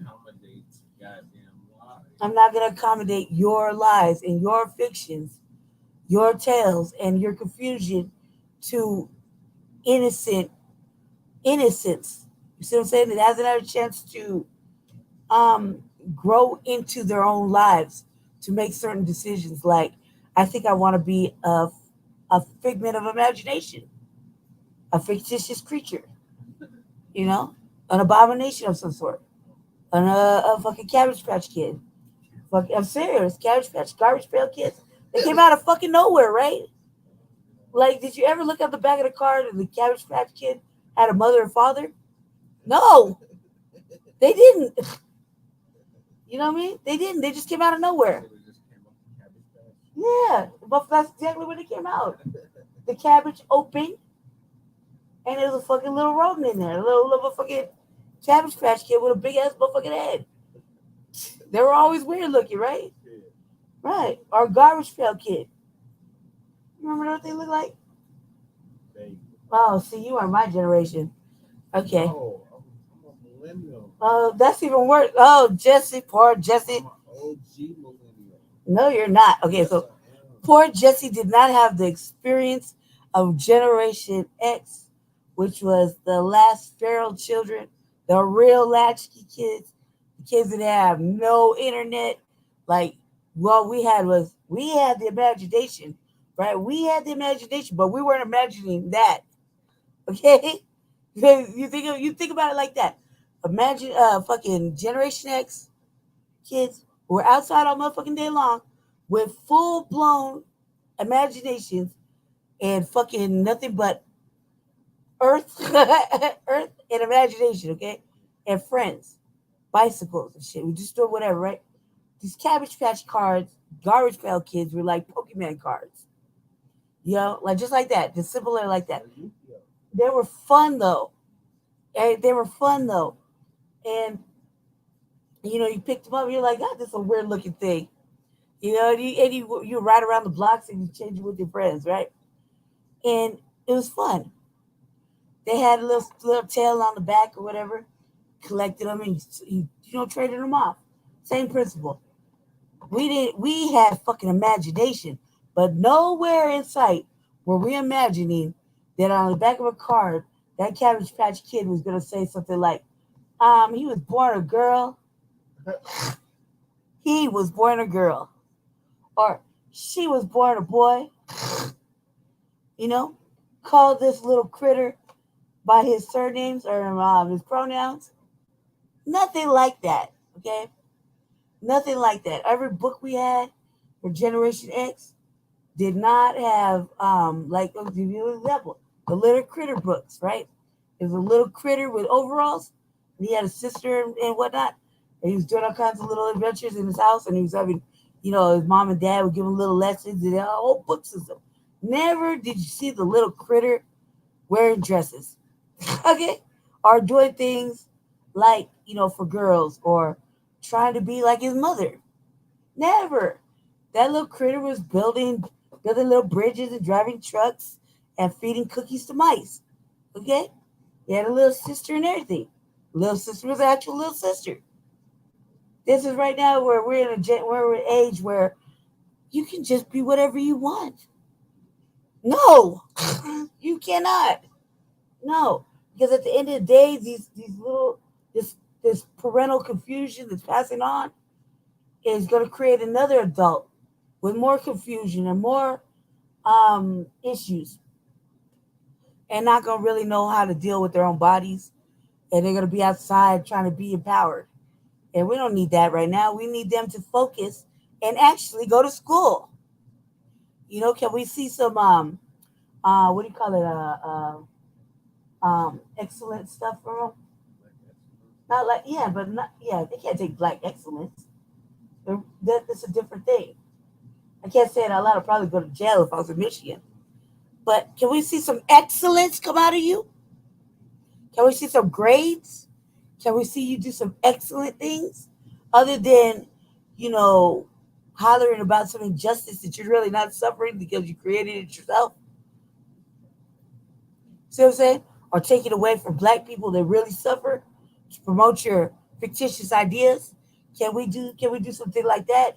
Can we see something like that so we can actually support you know, maybe some excellent things like, you know, you're a fucking excellent scholar instead of being an excellent version of Broadway theatrics. You know what I mean? Can we see some excellent stuff come out of there? Just saying. You know what I mean? We're being overshadowed by fucking theatrics and drama and crying in drama and pushing themselves ahead over actual serious things like black plight. You know what I mean? So that's all I gotta say about that. Go ahead, switch up. Just come on. You go ahead. Come on. You close out your show. No, I don't know how to do. Hate this thing, right? All right, family. I don't know how to close this shit out. So okay, here we go. All right, family. It's looking like it's recording. Okay. I can't see myself until right now. All right, family. Okay. Well, hello, Marie Witherspoon. Thank you for tuning in. We're going. Shout out to Marie. Shout out to Marie. Yes. Why are we shouting out Marie? Other than to say thank you for tuning in. I feel like Jesse had some insight right there. Anyway, family, thank you. Tuning in. This is part 1. We have part 2, which is going to be looks heavy right here on this notepad. Also to check out Jesse's video of us at the Black Arts Festival. I had an amazing time. And what else? What else I have to say? Oh, now that I got the internet stuff going, I'll be connecting it tomorrow. When I get back to the house, because Jesse has some stuff over here to do. So hopefully after whatever Jesse has to do on Monday, Tuesday, hopefully after that we can get an RVA going. Because I have a nice little queue set up already at the house. It's a little bobblehead and shit.